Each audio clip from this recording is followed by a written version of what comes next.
I'm shredding. Should I put the guitar down? I gotta watch a fucking T-Mobile ad first. Are you kidding me? I'm adding everyone. Alright, I'll put the fucking axe down.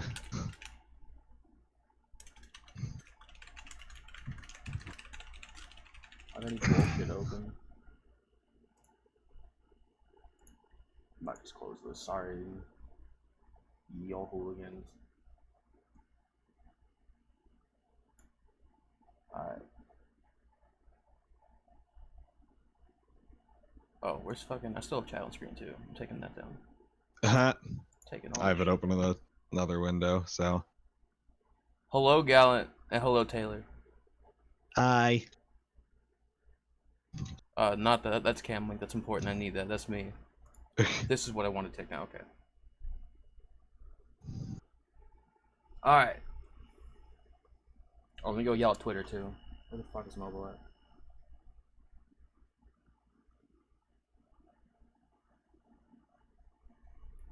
It's time. It's time. Fuck yeah, I want to at everybody in this dead ass server. What do you think I'm fucking gooning? I am, but Hey, Scribbles. Where the fuck? What am I looking for? I swear we've done this before. we've done this once or twice. Not well, but done it once or twice.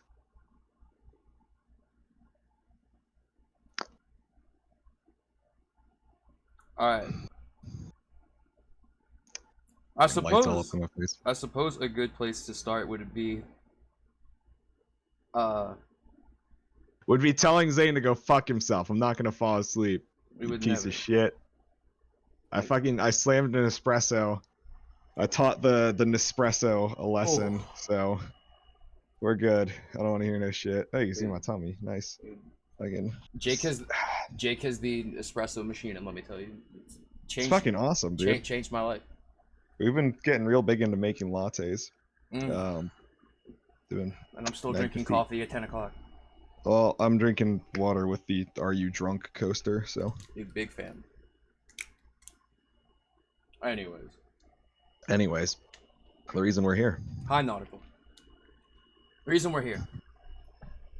I was going to say a possibly good place to start. Hi, Ben. Ben says, fuck you, Glue. Aw. Possibly a good place to start would be with the first record. The one that no one listened to. I guess a even better place to start would be saying what the fuck we're doing here. Oh, that's pretty true. Yeah, I was say, do we even like introduce this thing? Do we? I mean, see, I've had this discussion on stream before that like I'm one of like 3 people on the entire website that reads the title of the stream, because most people don't do that, and then they're like, "So what are you doing?" And I'm like, "I can read the thing, and then you'll know." It's right there. It's right there. Just hi, K Senko. All right. Can I pop this chat out? I don't want to fucking look at my mug the entire time. Is that fucking Glue? It is indeed. It is. First name fucking second name Glue. It is. It is. Hey, a I actually this day. added my Discord for the first time in like probably 2 years. Close to 2 years, yeah. It was that last glue stick, the one with the. Did do the last glue stick, yeah. That was fun. Sometimes I miss it. Not often. With all the 4chan comments. Anyway, that's a fucking. It was a lot for glue stick needs to come back. I'm just saying the election is coming up. If there was ever a time. If I need money really bad, I'll consider it. If there was ever a time. But the reception for this record has been more than I thought it would be, so we have a bit more money than anticipated. My fucking mustache is itchy. It's good. So I guess open what this is, Mr. Nick, Mr. Marathon Man. All right. So it's been a long process, but you know, I was like writing like notes down for this, and I've been like, damn, this took 16 months to put this album out. Yeah, and a solid like I want to say 6 of that was to sitting on it, if I had to guess. I mean, kinda, but like, yeah, it was like there was some like last minute adjustments. there. Yeah, it's not like it was. We were always working on it here and there, and I guess we just weren't really happy with where it stood until close to like the end of, well, close to when we released it. But some stuff hit the nail on the head immediately, and other stuff just did not. So yeah, about 16 months, and probably, let's say, at least 10 of those were just mixing alone. 16 months? That sounds long. Yeah. Well, holy fuck. Because I have this in my notes if we just want to go straight in. Yeah, go for it. I mean, So, people can read the title, and if they don't know what the hell's going on. Let me do some housekeeping first of all. Yep. Put this up. So the first thing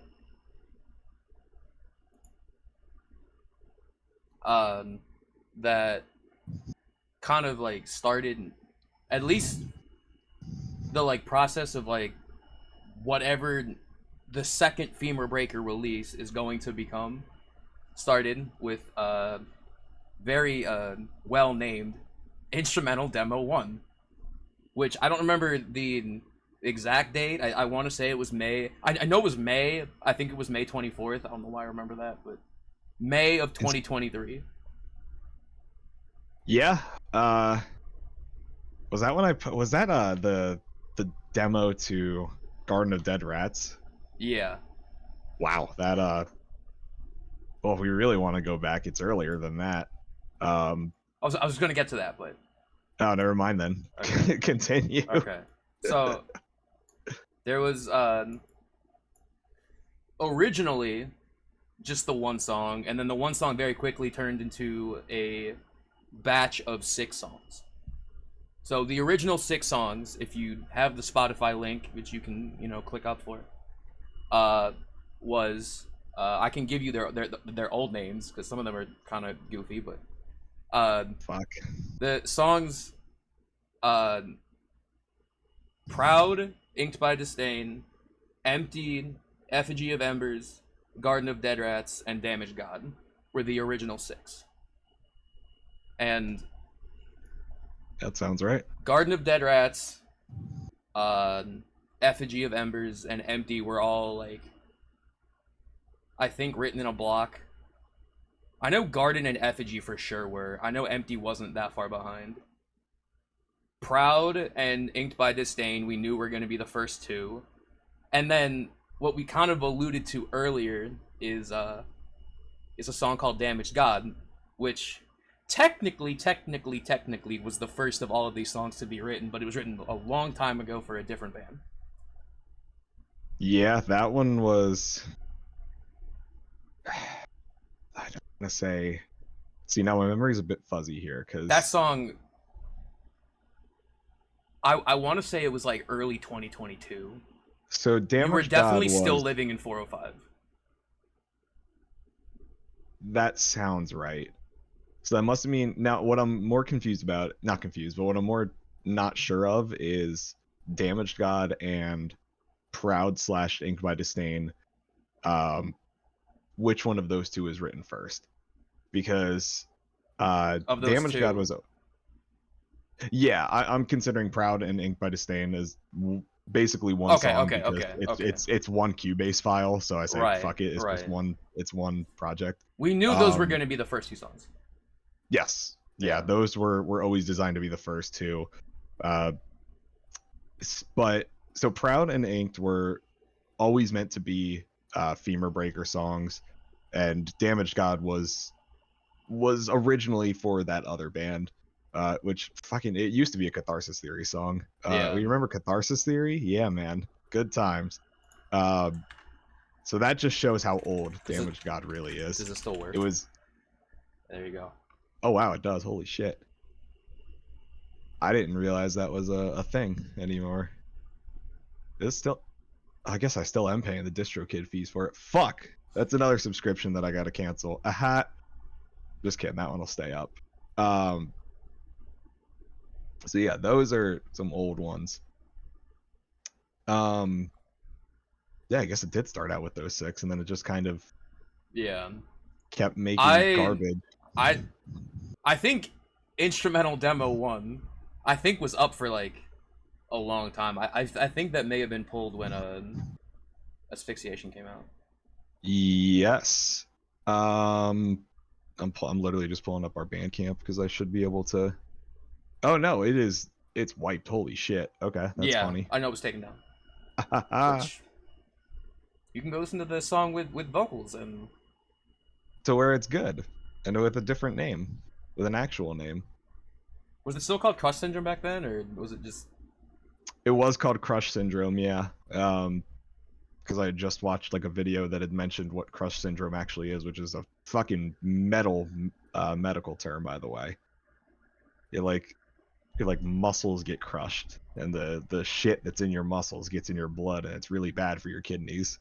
So that's how Crush Syndrome came around. Also, because I used a bit crusher on it, so there you go. But yeah, those were the.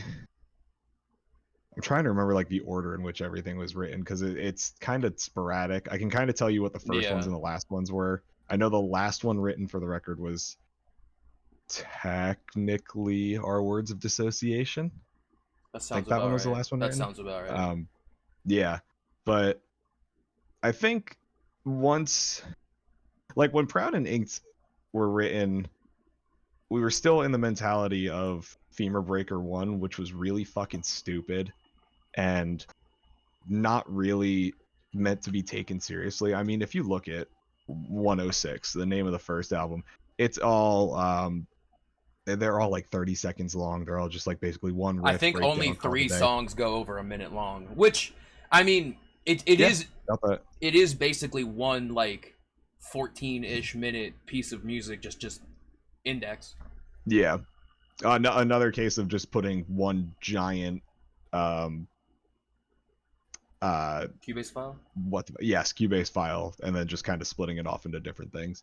um so that was originally the concept for 2, but we wrote Proud, and it's got the whole stupid like feedback intro, stupid fucking riff, and then directly into the next song, directly into the next song, directly into the next song. But once Inked got written, I noticed it was like 2.5 minutes. I was like, okay, that's interesting. And then Crush Syndrome came along, which is now Garden of Dead Rats. And I'm like, huh, this is like an actual song. Oh, so this is the vibe we're going for Femur Yeah, Breaker too. there were a couple, and like someone did ask about this, like the like 7 people ever who actually listened to the first album were like, oh, there's no like blue screen drums anymore, and I don't know, we're I'm pretty sure if you look in the doc, like in with every single word in a different color, it says, Yeah. and I quote, "We a serious band now." Yeah, that was I think we decided that like real fucking early into it. We did, We were like let's just like let's try and be a little serious with this. because Um perhaps we're kind of jumping all over the place. I guess we're trying to like paint the early picture, and so that's where a lot of like musically and like I'm going to talk about the influences. We can I guess touch on that later yeah. once we get into more songs. But like Yeah. May 2023, High Grade. E is right. I was straight up not having a good time. So when I got the message like, all right, I've been working on new Femur Breaker. First of all, the first thing out my mouth was, "Are you serious?" Cause again, the first record, Yeah. you know, was like, it was a very for fun. You know, we called it a hardcore band shitpost. Yep. You Hardcore know, Band's shitpost account was our bio on Bandcamp for for a long time. quite a while there. Because it was never meant to be anything serious, and then all of a sudden it became very quickly something kind of serious. Yeah. Um, at least for me, when I think it's safe to say now that 4 years have passed since our last show, uh, that Catharsis Theory disbanded for real, probably somewhere around mid 2022. I think we had like one practice in there somewhere, and then it just kind of fizzled out from there. That's kind of when Um, we stopped like writing new stuff with yeah, something in mind. Which yeah, I don't know. I say all the time, I would like to do something with those songs because there's some good songs in there. mm, Like there is legit like, and like for years now, there's been like a good like 40 minutes worth of music, and I mean there's even more songs in there, but like a concise, this is like a well-rounded 40-ish minutes of music, and so I'd like to do something mm. with it. But first first things first, it's not my songs, so They man, I'm lazy. I don't want to find I don't want to make them real song. I gotta like remix them all and everything. So that's another that thing, would is be half the project files, it's like last opened May 3rd 2019. yeah. It's like, oh, So so a lot of those songs, some of them were turned into Femur Breaker song. Not many though. The only one that was really like turned into one was Damaged God, which was that one was pretty. I don't think I think anything I was think it even was copied reworked. actually. I was gonna say, I'm pretty sure Yeah, it's the same song.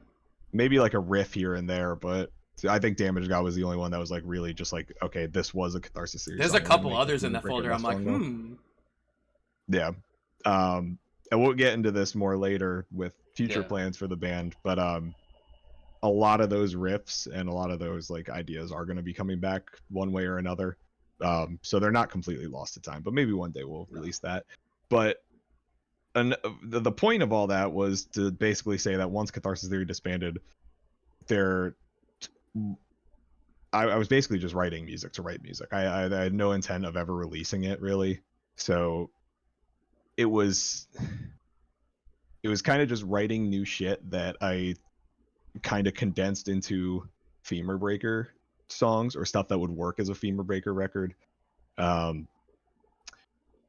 some of them were definitely like, okay, this is one that like I'm definitely writing with the intent of it being completely Femur Breaker. Like Penrose, for example, that one is yeah, like a 30-second. That's banger, probably the most dude. blue. Yeah, that Oh one's a my banger. god. I like that one. That's probably the most blue screeny one of the bunch, and that one was always written as like, okay, this is supposed to like harken back to the to original Femur Breaker, but the Song's rest of it so was really hard. just kind of just trying to get some musical outlet, and they just kind of turned into Femur Breaker songs. And then obviously as time went on, I started like writing more so for stuff that would work in the You can record. tell But like as we get further and further along, there are like more like serious songs, like songs that mm, are a bit longer. Like we mentioned, Garden, um, uh, Inked and Damage God are both like longer by Femur Breaker standards. mm, Garden is fairly long, but then uh like Home and Tomb, which again were you can probably explain this more.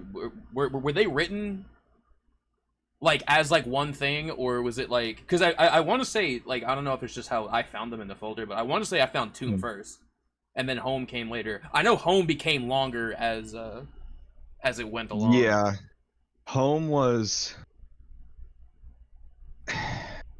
they were I have this really bad habit when I write shit that there comes a point in a song where it just completely switches gears, and that's kind of what happened.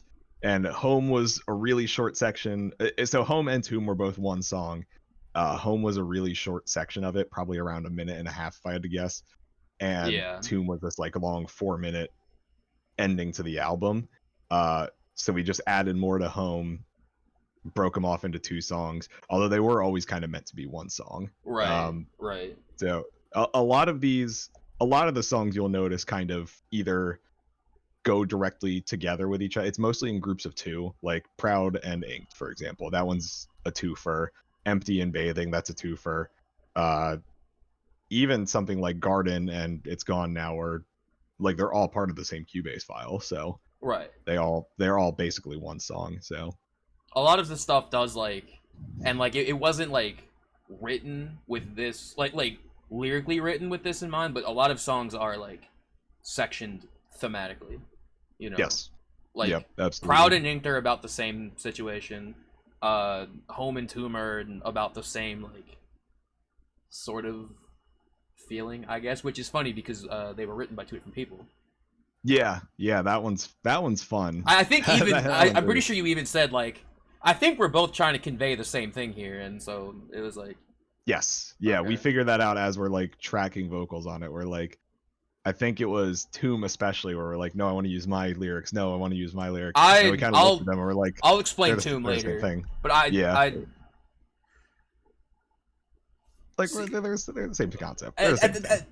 At this point, you and I have done this enough times that like we know if like there are things where like we're like, oh, I have an idea, but like as soon as the other person's like very vocal, like trust me, like this is how it needs to be. It's like, okay. Yeah, it usually works. I'm trying to think of any song where it didn't. I really can't. I can think of a couple situations where it did. We fought over a couple names. We did fight over the names, which you know, we'll certainly get into that because that's fun. Yeah. I meant to say this earlier when we were talking about like the kind of like cohesion in the album, but this was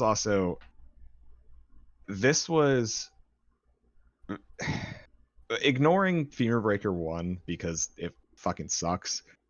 It doesn't suck, but it's silly. It's stupid. This was like our first, at least my first like real, what I would consider to be an album. Like Catharsis Theory had released 3 EPs up to this point. We had a live album out, but not like we didn't have a full studio album, and this was the first real like 15 songs meant to be one cohesive 28 minutes long, which for like, this type of music, that's like kind of the sweet spot, you know. Any more it would have overstayed. No, it fucking infuriates me when bands of like this variety put out 40 plus minutes. I'm like, guys, like, come on, because you get 28 minutes in and you're like, I've had enough, and then you don't listen to the last like 5 songs. Yeah, so that's a little bit what happened with this. Well, not really, because I thought about this earlier. I was like, there's not really a song that we cut. There was definitely 1 or 2 where we thought about cutting, but we were just like, there was one we were like thinking about cutting, but it was there also was like one that we were very close. Yeah, which we can talk about that later too. But our all thing was like, I mean, how many times were we gonna do this? Yeah, we might as well. For Christ's sake, the Zen bites back. Holy fuck. The Zen bites back. There are no songs on this album about quitting vaping. That's kind of funny. I don't know why, but Catharsis Theory had songs about quitting vaping, and I did not quit vaping when those were written. Baby. I was gonna say Catharsis Theory had no, they did a lot of substance abuse. Yeah. Thematically. I'm trying to think if there's. I don't think there's anything on here about that. No, there's one. There's one. Is there? Longest Day. Which... Well, that's about a person with a substance abuse problem. Oh, okay, yeah. You know. Well, there was a lot of alcohol involved in this album, though. Well, there was a lot of alcohol in the vocal recording. I will say that. Like that's where the tone comes from. I'm kind of amazed that the vocals turned out as well as they did, because the night that we had recorded all those vocals, well, the first half of the album was recorded. Oh, you don't know about that. The first half of the album, I had recorded without Nick being around. I was gonna say this was again to like try and like set the scene. This was like June, July of 2023. So this was like right around when I had ESA. Yep. And that whole God, what an ugly time period. I've like talked about this on stream before. That was a horrible and like a horrible time period. And oh, by the way, you have to like be in a different country in like 6 days. Yeah. So it's like, oh great. I do remember when you would come. So an important thing to remember is that like we don't have like studio space or anything like that. I mean, I live in a townhouse in Center County, Pennsylvania. Nick, which is fine. Like, you know, yeah, we and like I said it earlier, definitely added to it. we've been doing this for 5-6 years at this point. Yeah, so we kind of had to work with whatever cards we were dealt. I was about for to say example, nothing's changed, but you've a fair recorded bit's changed. you've recorded in probably 5 different places. Yeah, You recorded your parents' house, my house, 405, a dorm room, a dorm room, your place now. Yeah, so literally 5 different places, and then Yeah. if you count the really the fucking studio that we recorded the moon at, which, gee, but that's a long time ago. That's a long time ago. But we kind of had to work with whatever we were able to. So for example, like we did vocals up here, just like literally in this room. We didn't do any sound treating or anything for it. That same mic he's speaking into right now. No, not that. So it's actually this one that we did the vocals for. The XLR cable broke, so, and I'm too lazy to buy another one. Okay, excuse me. So we did. We should have used the headset mic. That'd have been crazy. We used a Rock Band mic for the first record, so what the fuck does it matter? That's true. That's true. Yeah. So the first half of the album. Okay. The other thing is that I live up here with my fiance, and there was no way I was going to be recording vocals for this with her in the house. There was just no fucking way. That's another thing. There is no way in hell. Yeah. So and she's she's a fucking like neuroscience PhD, whatever the fuck. So she would go away to conferences for like maybe a weekend or 3-4 days at a time. And that was like, okay, whatever. Like I got to rearrange my day and like get vocals done this day. So the first half of the album, I came home after work, hit the pendulum like 4 or 5 times, said, I'm buckling down, I'm recording this fucking thing. I just did like the first 5 songs, 6, how many songs? It's like 8 songs, holy shit. Did like the first 8 songs in one go. Then Nick came up. Did you? I'm trying to think which songs came, because a couple of those songs came later. A couple of songs came later, definitely. Yeah. I can probably remember the order in which I wrote them, because the 2 songs you wrote were the last 2 that were done. Yep. Yeah. And Safe Room, which we'll get into later, because that one's a weird one. That one's a really weird one. Yeah. But I think I just asked Nick, like out of the, I think we were playing Halo. Think. No, I remember this, which is fun because it was a year ago. I remember this whole thing. We were playing Halo, and you were like, "Yeah, I don't know, like you could like come up tomorrow." Is that like 9? And I'm like, okay. I was later than that, because I remember I was drunk, right? Because I had hit the monkey. It was Friday night. You were drunk and you expected me to say no. Yes, I did. I fully expected him to say no, and I was like, "Oh, why don't you just come up? I'm gonna be doing vocals tomorrow." And then he like, all right, cool. And then like, which you can't tell me that, because like I could be like, "Oh, sorry, I have a meeting with Jesus Christ himself," and I'm like, "Nope." Yeah, I think we got done an hour later. Like I think we got done playing Halo. I'm like, I'm fucking tired, bro. I'm heading to bed. And he's just like, "Were you serious about me coming up?" I was like, "Yeah, fuck it, go for it." I like woke up the next morning and I'm like, "Shit, I need to clean this whole fucking house." I was streaming. You remember it? Because I couldn't sleep that day, so I literally was playing Jack 1. Nothing's fucking changed. As you do. As I do. And that's what I did. And then I left like an hour later. Yeah. It's true, he did. He came up here 3 hours later.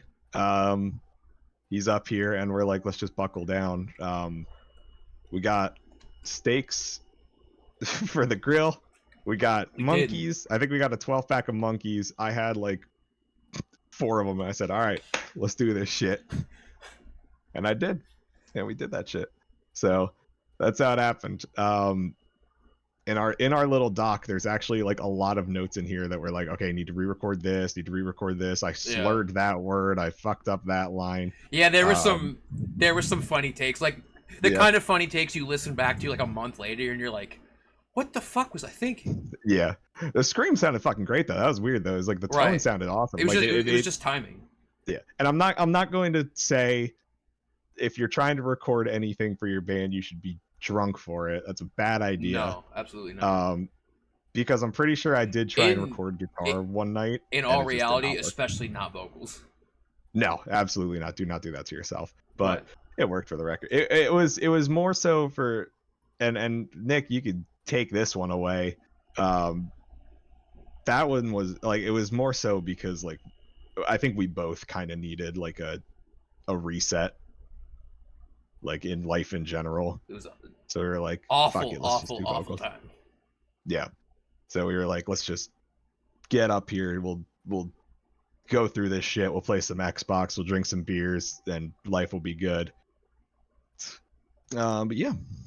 So that was the recording of it.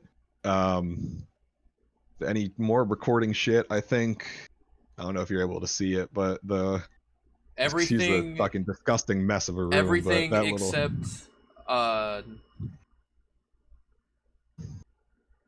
Proud Inked and one other is all drop D, right?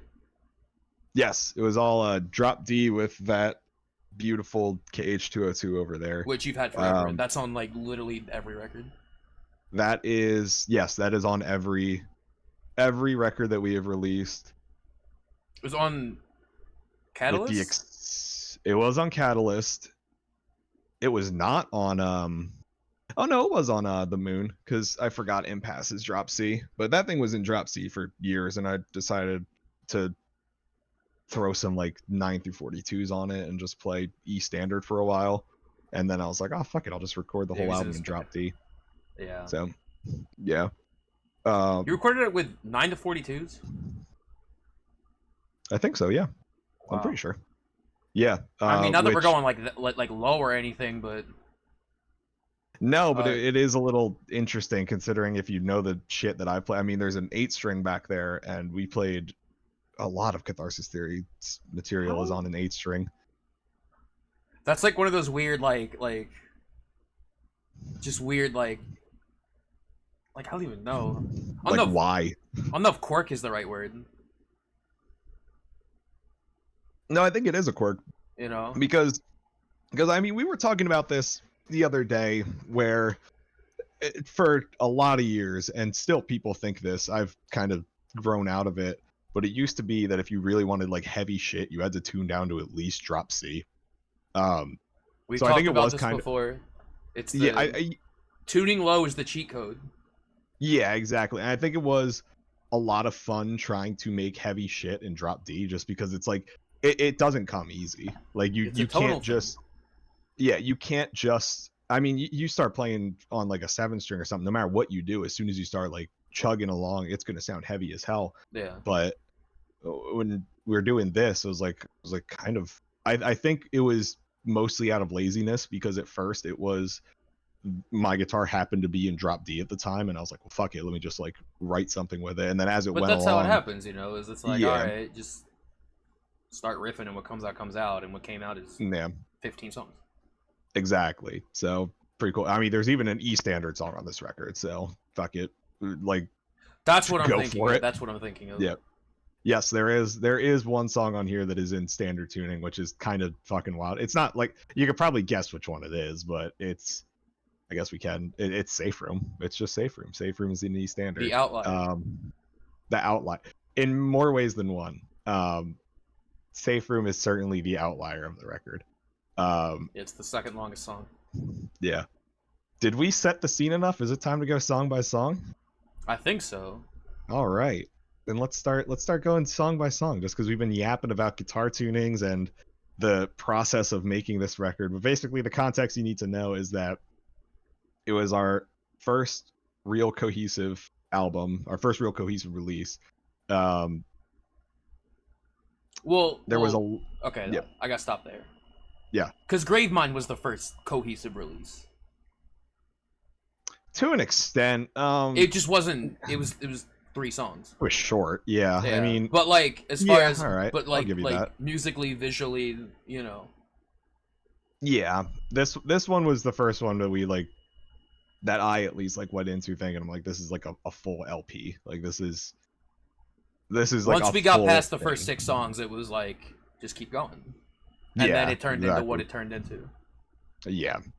So 14 and a half songs. I consider It's Gone Now to be a half song, but um, so yeah, I guess the other thing to keep in mind too is that a whole lot of changes were going on in my life. Got a new job, moved 3 hours away from where I live,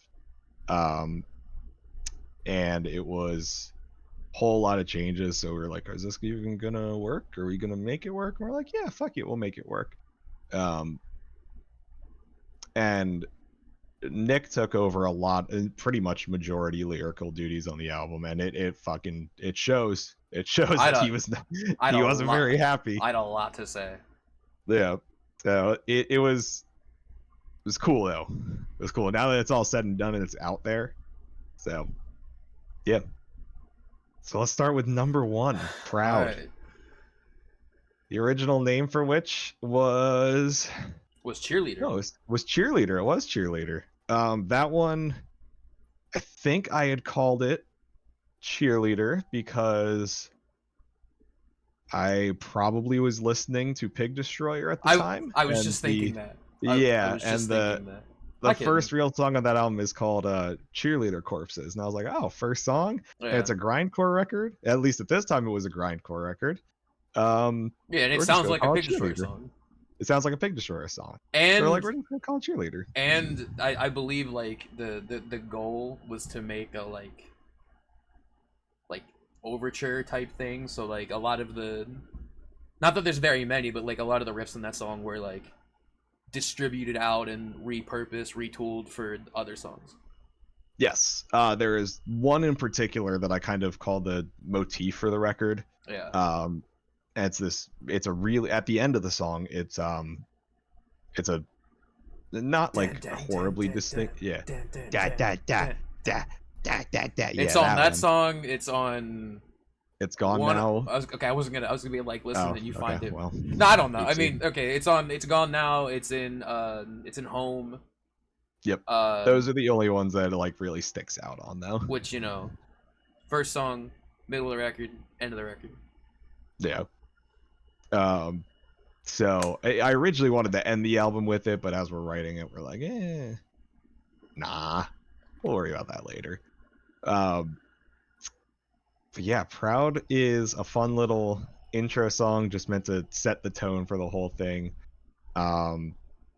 We started off with the feedback on the guitar feedback, like we did the first record, just because it's kind of a trope with hardcore and metal to like start something with like a shitload of guitar noise, but they're tropes for a reason. It's because they're fun. So yeah, we kept it on this one. The original lyrics were just the intro monologue to SMT Nocturne. We should talk about that too. So yeah, in that original batch of 6 songs, Proud and Inked both had SMT Nocturne, just like literally just to put like vocal like place markers. Yeah, like when you're writing vocals for a song, there's 2 parts to it, pretty obviously. There's like I guess 3 parts. There's your the actual lyrics, the rhythm, and the melody lines of it. Considering this is Femur Breaker, we could pretty much take away the melody entirely, so we're really left with just lyrics and rhythm. Minus a few songs. Minus a few songs, yeah. Well, minus only 1 song actually. No, a couple others. Sorta. Maybe in like a non-traditional way. Yeah. I guess Safe Room obviously is predominantly sung, so yeah. There you go. So we wanted to, with those like SMT Nocturne lyrics, we really just wanted to get the rhythm down, and then we would write the lyrics afterwards. I was originally planning on writing the lyrics for it, just because I was like, oh, I'm gonna do this and then write it and call it a day. And then Nick got a hold of the demos. And he said, no, watch this shit. Yeah. And then I did watch this shit. Like I said, I had a lot to say. So what the hell is Proud even? Are we able to go into what they're about, or are we just supposed to tell people to listen and find out? Okay, cool. We can. There was like a lot of like personal stuff happening and like kind of like reflecting on like stuff I've been involved with before. But like the long and the short of it is, Proud and Disdain are both about cheating. Proud being about the person who cheated, and Disdain being about the person that they cheated with.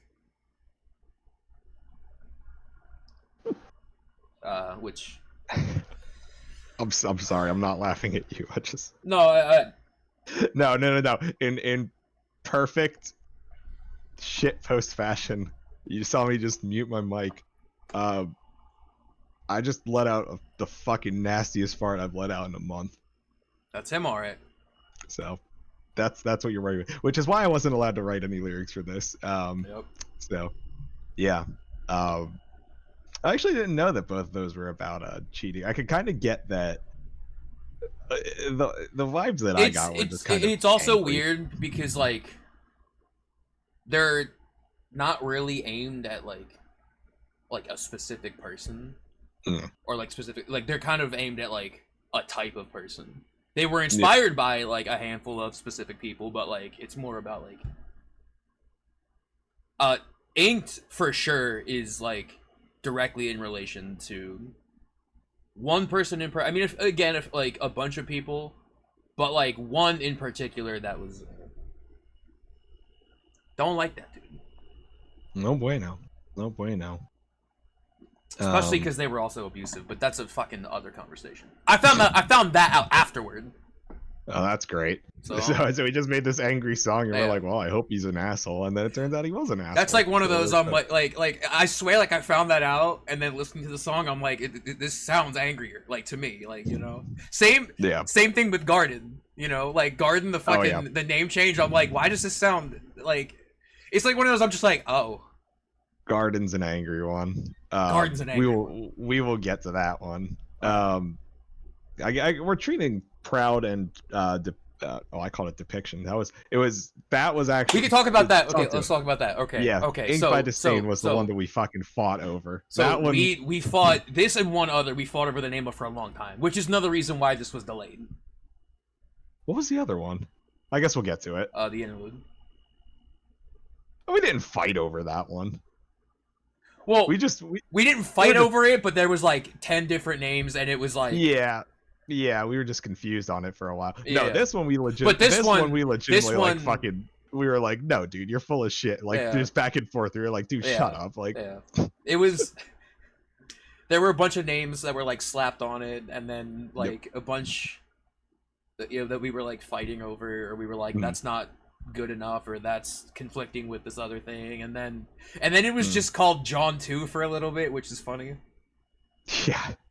It was called, I think it was called, in quotes, Song 2 by Blur at a point, because we knew it was going to be Song 2. Yes. Yeah, that one. It was called just Song 2 for a while. It was the first ever demo of it was called Shin Split, which we're going to use as a song later. Yeah. I don't know why it was called Shin Split. I think it was just because I wanted like kind of a angry song. Yeah, like I wanted something that like kind of sounded like Shin Split just kind of sounds violent. Like you don't really know what a Shin Split is, but you know you don't want one. Like that sounds painful. It sounds hard. So you're like, okay, yeah. The second line in the song is or actually the whole first line is just, I wish I could remove you from this beautiful depiction inked by disdain. Yeah. And for the longest time, Nick was fucking adamant that I was very adamant about calling it a beautiful depiction, which again, it was, about, I guess, like the larger picture, Yeah. And that's why I was like fighting for it. The problem that I had with that is that a later song on the record was called Bathing in Beautiful Agony, which I also fought over. Yes, we did fight over that one too, because it's ripped from a Nightmare to Remember by Dream Theater. Yeah. So that one's an. But also that like, I mean, we'll talk about that later, I guess. So I'm not gonna talk about it now. Oh, you don't want to spoil it. I want to spoil it. But yeah, he was fucking adamant about. Beautiful Depiction. I was like, it's not Here's fucking called Beautiful Depiction. We can't call here's we can't call two songs beautiful, man. here was like the clincher for me, like that, like finally, like I think after like sitting on it for long enough, which is maybe why this was a good thing. I thought about it and I'm like, this is a really angry song. And having a really angry song with the word beautiful in the title, that just don't make sense. Like, Yeah, that was the clincher for me. I thought about that, and I'm like, I couldn't see it the same way after that. And I also really liked Inked by Disdain as a name, but like, I don't know. And then it was like, you know, that sounds like kind of sour. And given the subject matter, Inked by Disdain, made sense. Made perfect sense. Yeah, yeah. It's a sour song, that's for sure. And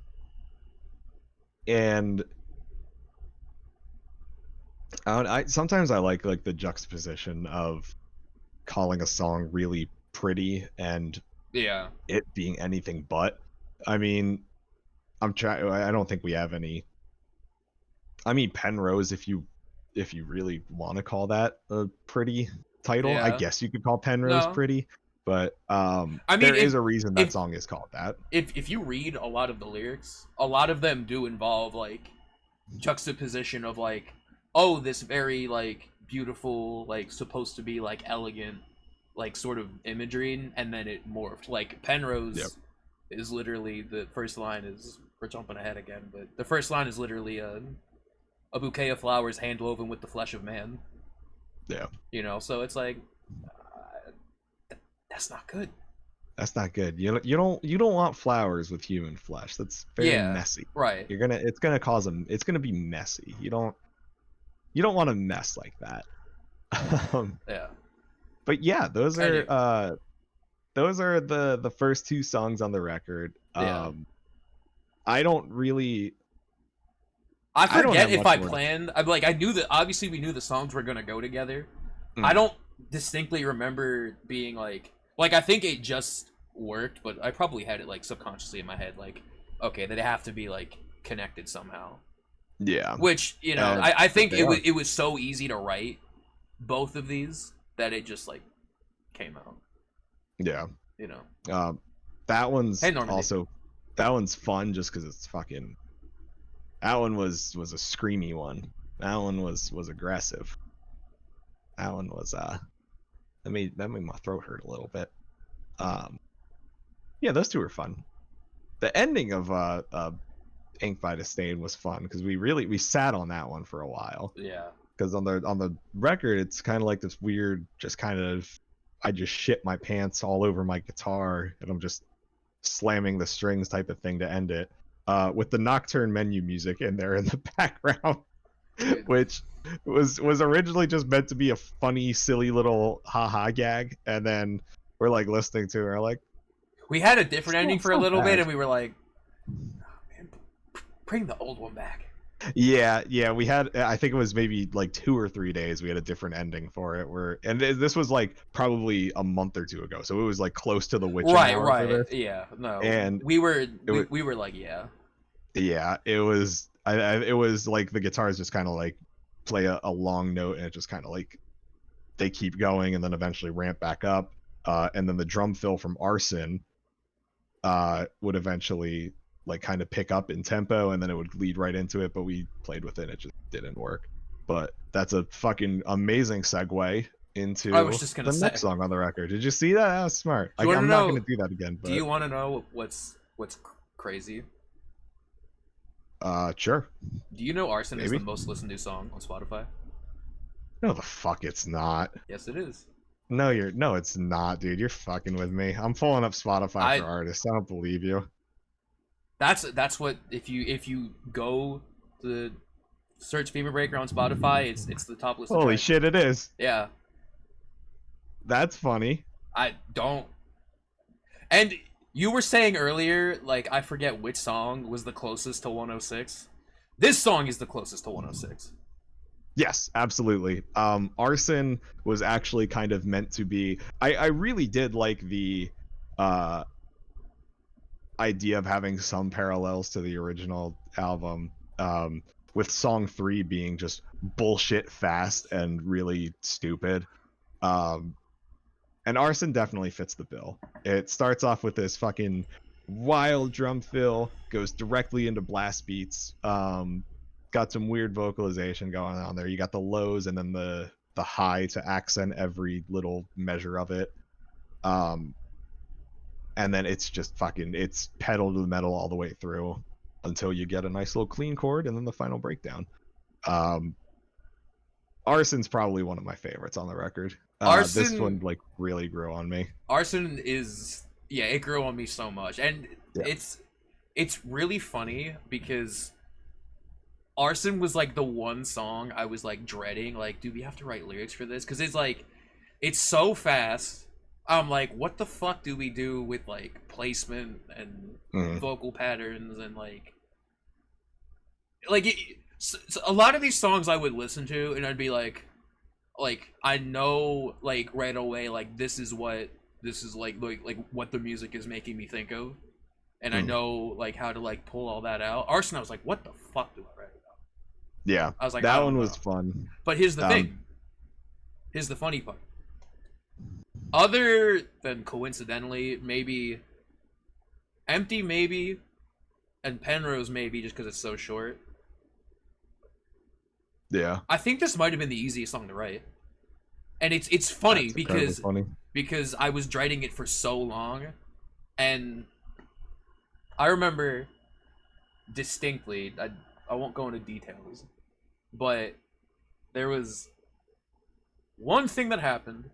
I was bummed out. Holy God, was I bummed out. I was like, man, like, I don't even fucking know anymore. Like, hate everyone. Fuck this. And then I went to go to see my friend Jake, and he said, like, hey, do you know, like, what's wrong with our friend Ben? I don't know if Ben's still here. And I was like, no, why? He's like, he's not answering or anything. Next day, I find out, I hope he doesn't mind me saying this. I'm gonna say it. Ben told me that his girlfriend of 5 years, who was going to school in Canada, they had like broken up like that day because she was like, hey, I met this dude in Canada, can we like make this an open relationship? Just like just bluntly like that. And he was like, what the fuck?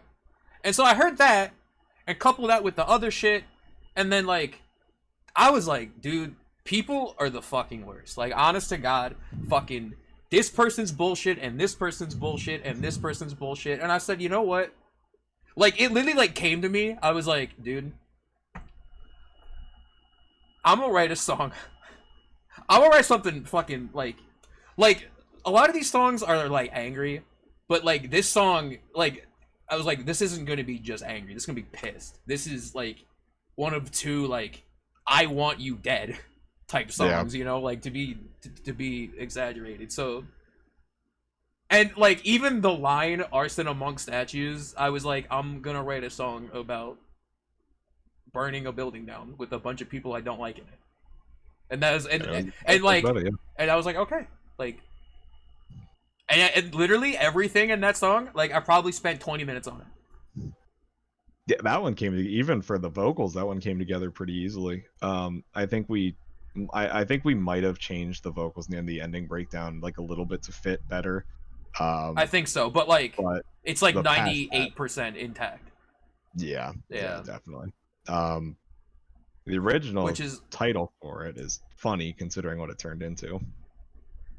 Yeah, a lot of these songs had they were just placeholder type. A lot of them were from games, and you could probably tell. Like, okay, this one for example was called Rot Front. Right. So all the weebs in chat are thinking, holy shit, dude, are you fucking kidding me? You have a song on the record named Penrose, and then you have a song demo named Rot Front. Fucking stop playing Signalis. And it's true. I'm sorry, man. I like Signalis. It's a good game. Reason they were called that, you should play it. It's fucking incredible. I told you this. I told you this many times. It's still in my Steam wish list. It's amazing. Someone help me out. That goes for everybody in chat, actually. Signalis is a fucking incredible horror game.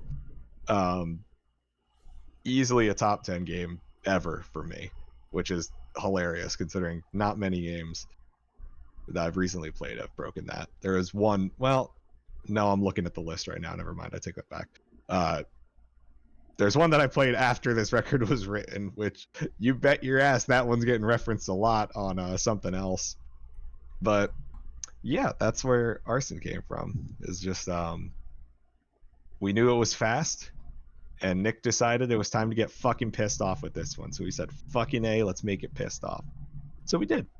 That's how Arson Among Statues came around. I think lyrically, that's probably my favorite song out of all of them. Like, I think everything was just conveyed very well. I like a lot of the, like, even down to everyone, including you, saw Arson Among Statues and was like, "That's hard." I know. No, some of these titles, I'm like, that's a fucking hard name, dude. Yeah. Only, well, two of them are real. I'm really like, yeah, that one's hard. That one's fucking hard.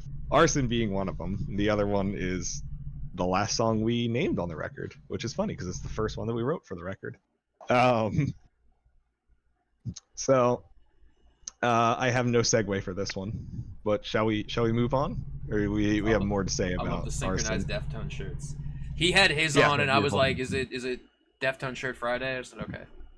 Deftone Shirt Friday, absolutely. I just bought tickets for their show in Philly, so yeah. You bet your ass I bought the cheapest tickets I could find. Too, I was just gonna say how much. If you don't mind saying. I bought 2 tickets for 40 a pop. Ended up costing me like $110. I'm pissed off about that. That's not bad. I won't say what tour, but I was going to buy tickets to another tour, and general admission at the Fillmore was $75 before. Piss off. I was like, you have to be joking. No, there's no way in hell. Well, anyways. Then I guess those seats will be empty. That one didn't work as well. Jesus Christ. All right. Empty was also empty, and what turned into Garden were the first two things lyrically that I wrote. Hi, Booker. Empty was fun. Empty was a lot. Empty of fun. also came very fast. Empty, I remember, like, I think we added a few things to it because you like your patterns fast. Maybe. Probably. That sounds. No. I wanted patterns fast. You were adamant about starting vocals way early. So yes. So yeah, absolutely. So like you stretched things out, and then we needed to fill some gaps in. So yeah, but I'm pretty sure like what is on the album is like the first draft of whatever I wrote. Yeah, this one's pretty first draft. I don't think I changed anything. Yeah. Besides maybe like a word here or there, but I don't even think I did that. Yeah. It's. No, I'm looking at the lyrics now. This one stays pretty much 1-to-1 to what we wrote down originally. And this one has the fun little tempo drop near the end, which was something that we kind of wanted to play around with. We wanted a more Kitten, I just saw your chat message. Stick around because we have some fun news for that later. It's true. God damn it! I completely forgot what I was saying. Fuck. The tempo drop. We wanted to play around with a lot more interesting songwriting things on this one. The tempo moving around was one of them. That might be the only big thing. A couple more, actually. That tempo drop is crazy. By the way, that tempo drop's pretty awesome. I love that one. We really tried getting a little more progressive because we're both fucking progressive metal nerds, like we just are. Yeah. So we knew there was going to be some like time signature changes, some other weird shit thrown in there like that. And this is the first one where it really becomes evident that we tried that, because it has that like tempo drop midway through to that fucking nasty breakdown at the end, where we got to break out our good friend low vocals, which showed up in Arson, but they I kind was of just gonna say, dude, they take center we stage didn't talk here. about the ending of Arson. You want to talk hard? Oh, I gotta go back. You Okay. you want to talk hard? The ending of Arson's pretty fucking hard. That one's pretty hard. That one I was like, We didn't even that talk. one, Hold on. yeah. Okay, so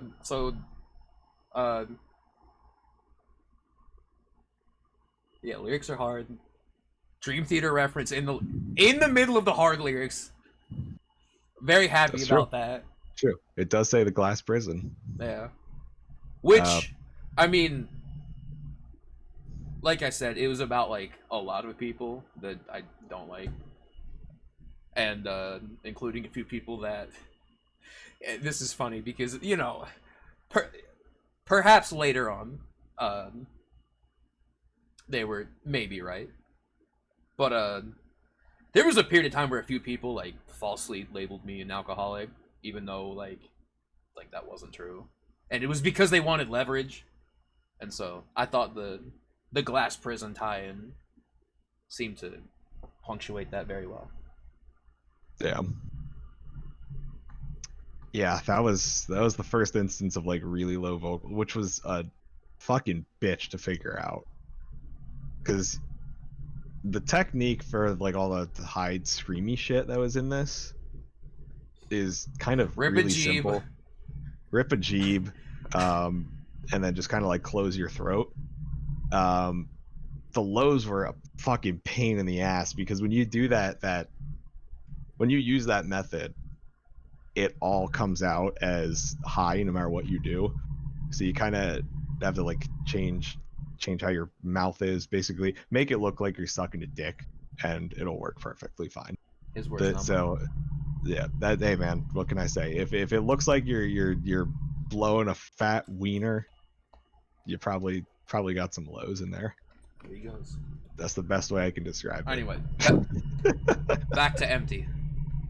Back to empty. I don't even know what else to say about that ending one. of empty also hard. You could talk about the lyrical content on that one. Empty was kind of, hey Ortho, there was like a period, like a weird like period of time that like directly impacted my mood around the creation of this, where it was like after like SGDQ 2022 happened, and like I don't know, I guess like a lot more people were like aware of me. It was like, this is fucking like weird to talk about, like still, but like just like a lot more like, hey man, like what are you up to, sort of thing, and I'm like, fucking listening to Converge like normal, like what? So that's why you got to take a page out of the Glue Boys school of living life and just move somewhere remote where nobody knows you and work in a school district. That's the easiest thing to do. Well, here's the thing. There was like a lot of that, and like I met a lot of cool people around this time, and as like, you know, as is life, everything new is cool until it's no longer new, and then it's just like boring and you're on the next thing. So this was a period of a lot of like fair weather friends, which is bullshit. I'm gonna be real. Don't be, you know, like don't fucking. What the fuck is a fair weather friend? They'll like be your friend when it's like cool to, and then when it's like not cool to, they're like, oh, actually, like I hate that dude. That dude was weird. You know, fucking fuck that guy. Oh, cool. You know, very like high school bullshit type thing. You know. As you do. You know. I'm following. There were also around this time a few people that were like becoming vocal about not liking me as a person for whatever reason, with like no like, and it was usually pretty bad reasons. We'll get to a couple. 3 songs. Oh, we will. Three songs from now. Oh, we will. Don't you worry. And that's kind of what the song is about, because it's like, you know, like it's like you're my friend. Like, why do I feel like I'm being judged?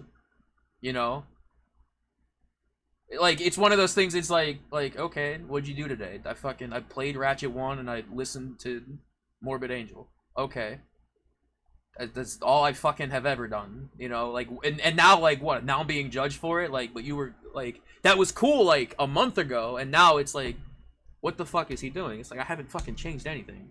So like that's and like this is again like an example of like I heard the song and I knew like instantly like okay, like the very like frantic like drums and very like chaotic very like spastic instrumentation. I was like okay, so this song is going to be about anxiety, you know, and like Yeah. with what I just talked about being like the root cause, and that's why the song is called Empty.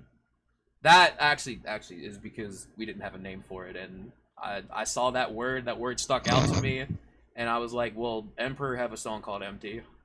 That's cool. I did not know that's how the name came about. I just thought it was because it had the lyric like empty in it. Cause well, yeah, exactly. I like I normally like look at lyrics and I'm like, does anything here stick out? And like I said, it was written very fast, and I liked everything, so I wasn't like changing it. But I was like, there's no title that sticks out. Like Empty stuck out because it's like, well, that is like what the song is about. So that's what the song's about, so it works out. It you makes called sense. It fucking. And I remember, I think at first you were like, why did you name it that? Because again, like we're it seems maybe a bit dry compared to some of the other like harder names.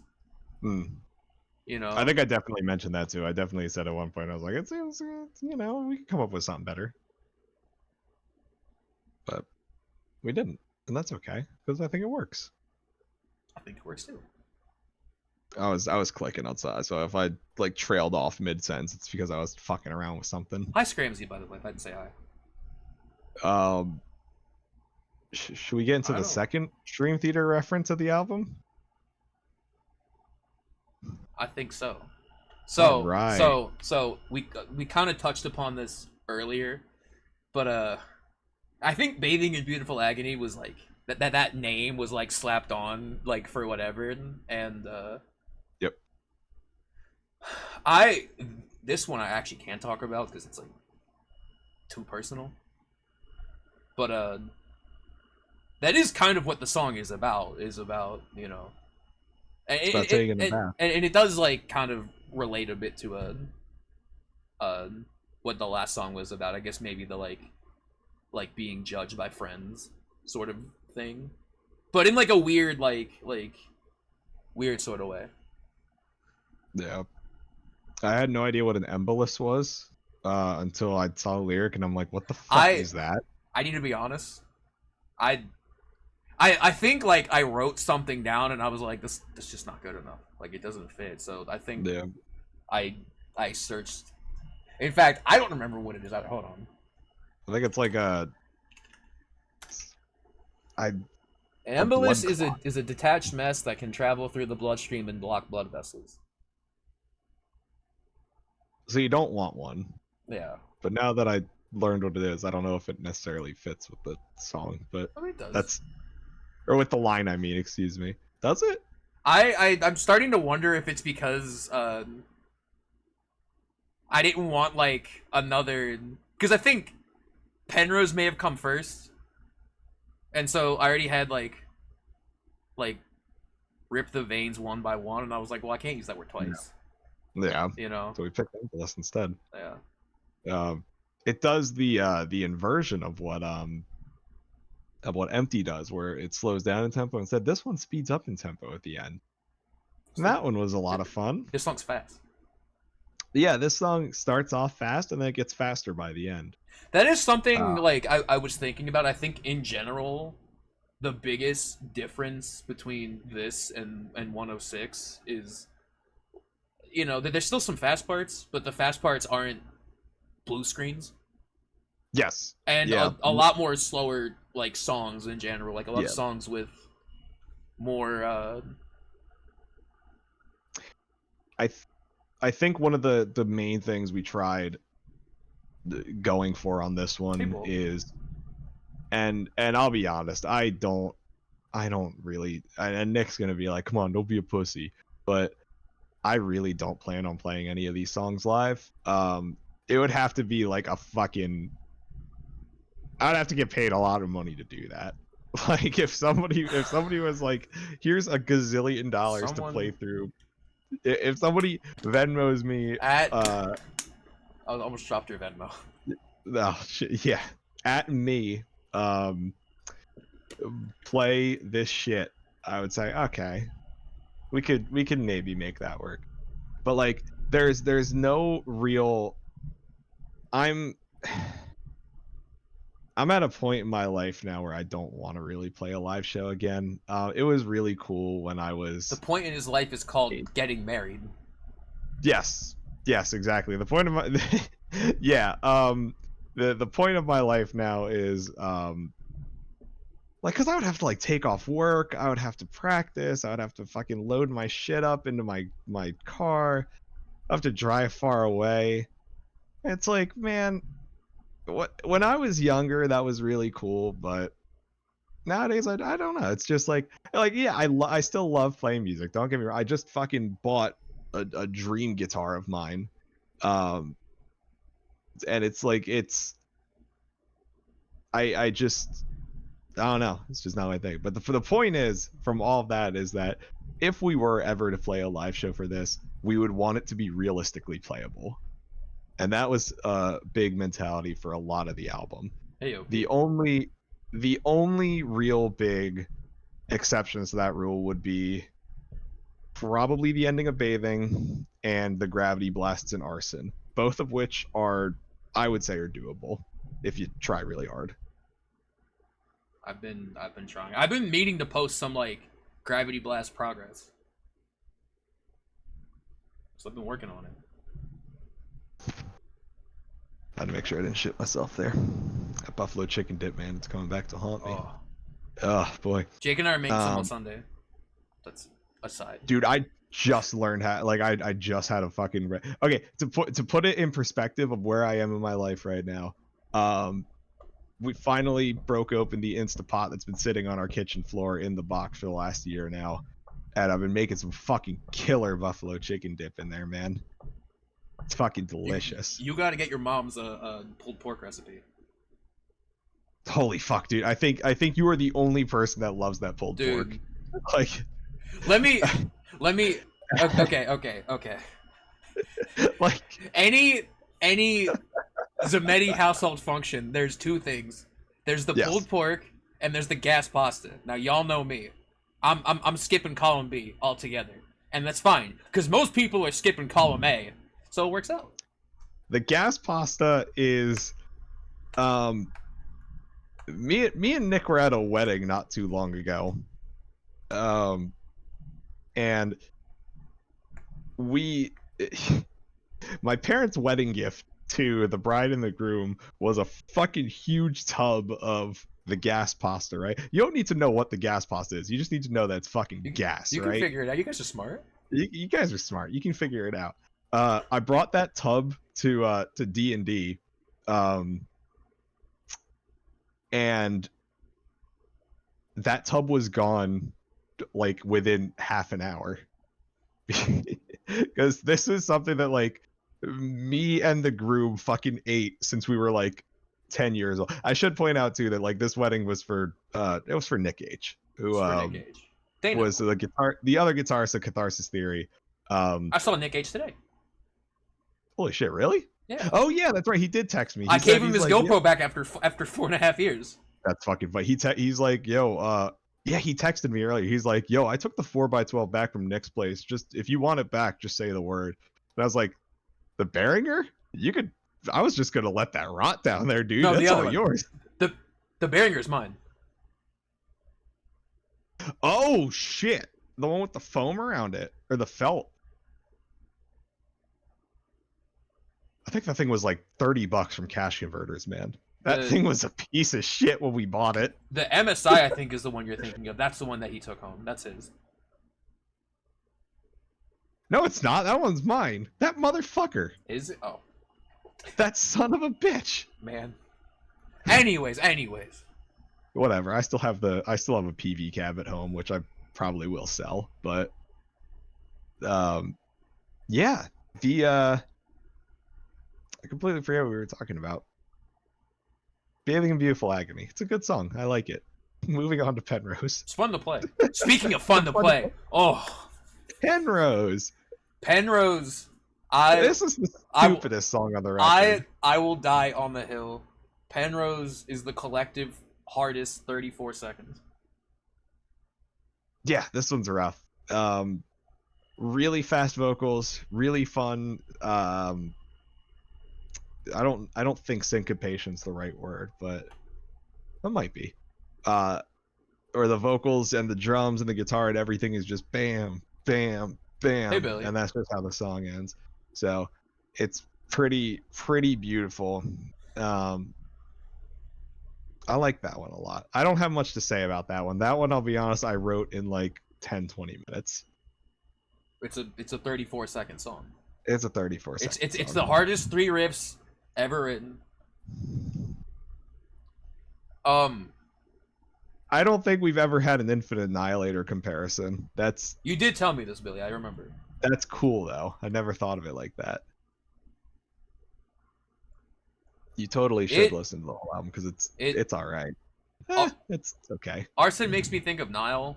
I don't know why. Something about the way the guitars are played, which is weird because Nile has always played in drop A for literally like 30 years. And this song is just not in drop A, so I'm like, why does this make... It's not like it's close to it either. Drop D, baby. Anyways. It works. Penrose, hardest 34 seconds. Yeah, I don't have a whole lot to say about that one. I gotta be honest as well. This was definitely, like, an example of, like, I was just, like, jotting ideas down, and then... For Penrose, I think I just comped a bunch of lyrics together that like kind of went together, but you're gonna be like, "What's the song about?" I'll be like, "I don't know." Like truly make up your own interpretation. That one's fun. Penrose is a lot of fun. I know what parts of it are about. I think that one's a very... I don't even know how to describe it other than fun. None of the songs on this record are very fun, but that one's fun. That one's fun. I have nothing more to say about Penrose, unfortunately. That is like the most kind of... I guess what we can talk about is asphyxiation. Huh? Oh, the EP? Yeah. Oh, yeah, the EP is just the last 3 songs we mentioned. They're all glued together like that. And that was designed to be a preview. Yes. Yeah, that one was which is funny because it's a combined 3 minutes of music. Yeah, that one was kind of like just as a proof, like, hey, we're still working on it. We promise. We're still working on it. I think most of the stuff was done by that point. There were a few things that needed to be ironed out, but that took longer than we... Which is funny because that came out in January and the album came out in September. Yeah. So, you know, we were procrastinating a little bit. Once the summer hit, everybody's schedule would just kind of... I was going to say, we were also busy. Yes, we were both very busy. I think we tried to have it come out in May originally. I think if you have... A lot of people think that school district staff does not work over the summer. If you're an IT person at a school district, your summer is fucked. Like, any plans you have, throw them out the fucking window, because you're going to be working your fucking sweaty balls off in a warehouse with no air conditioning. It sucks. Ugh. Sucks ass. Hell. If you've never unboxed 2,500 Chromebooks before, I can tell you personally, it fucking blows. It blows ass. Jesus Christ. I've been in a school in the summer without air conditioning on. I had to help because my one cousin is a teacher, so I had to help her move into her new like room, and Yo, it was bad. It was like I think thermostat said it was like 137 degrees. Holy shit. And like my dad and I were both like, yo, I like struggling to breathe. Bad. Yeah. Wasn't quite that bad for us. I think that it definitely reached over 100 at certain points. This fucking thing was a goddamn lifesaver though. There was a point where I was going through like 5 of these a day and I just was not pissing. So drink that's good. Yield agua. All right. Oh, is it time for this one? It's time for Garden. Oh, it's time for Garden. Okay. Let's first talk about the title because that one's probably the lightest thing about this song. Originally started as crush syndrome, as we mentioned before, which is a fucking medical condition. Again, I reiterate, I was watching a Wendigoon video actually. It was the one on the guy who like had his hand over a open nuclear criticality or something, which is not good. Okay, radiation's bad for you. You don't want radiation. That's a fucking tangent I could talk about for That's hours. like one of those things I hear about, and I'm like, what was he thinking? Oh, that it's a sad story. Everybody's got their like fixations on like shit that they like that they like get way too into, and mine is definitely like nuclear energy. Like I saw HBO's Chernobyl this summer, and I haven't shut the fuck up about it since then. I think it's the coolest thing. Anyway, but crush syndrome is just like if you're in an earthquake or something and like let's say like a shitload of rocks and shit fall on your arm or something, you literally get crushed, right? And your muscles will as your muscles get crushed, they release something in them. It's like something that's in your muscles that's really bad for your blood, but since it's in your muscles it doesn't affect you normally. But if it gets crushed, all that shit goes into your blood, and your kidneys get really pissed off at you, and you die of kidney failure. So that's what crush syndrome is. So I'm like, that's fucking metal. I'm stealing that. That's awesome. Nuclear. It's pronounced Fuck off. Okay, no. Everybody yells at me for how I pronounce nuclear. Eat my shit. Okay. Because people are like, oh, you're saying it wrong. It's nuclear, and then I'm like, no, dude, it's nuclear. And they're like, no, dude, it's not nuclear. It's nuclear. Like, fucking whatever, dude, shut up. So, point being, that was a temporary title. And then we're writing the lyrics for it, and the line, no one will be waiting for you, is so at the end of the song.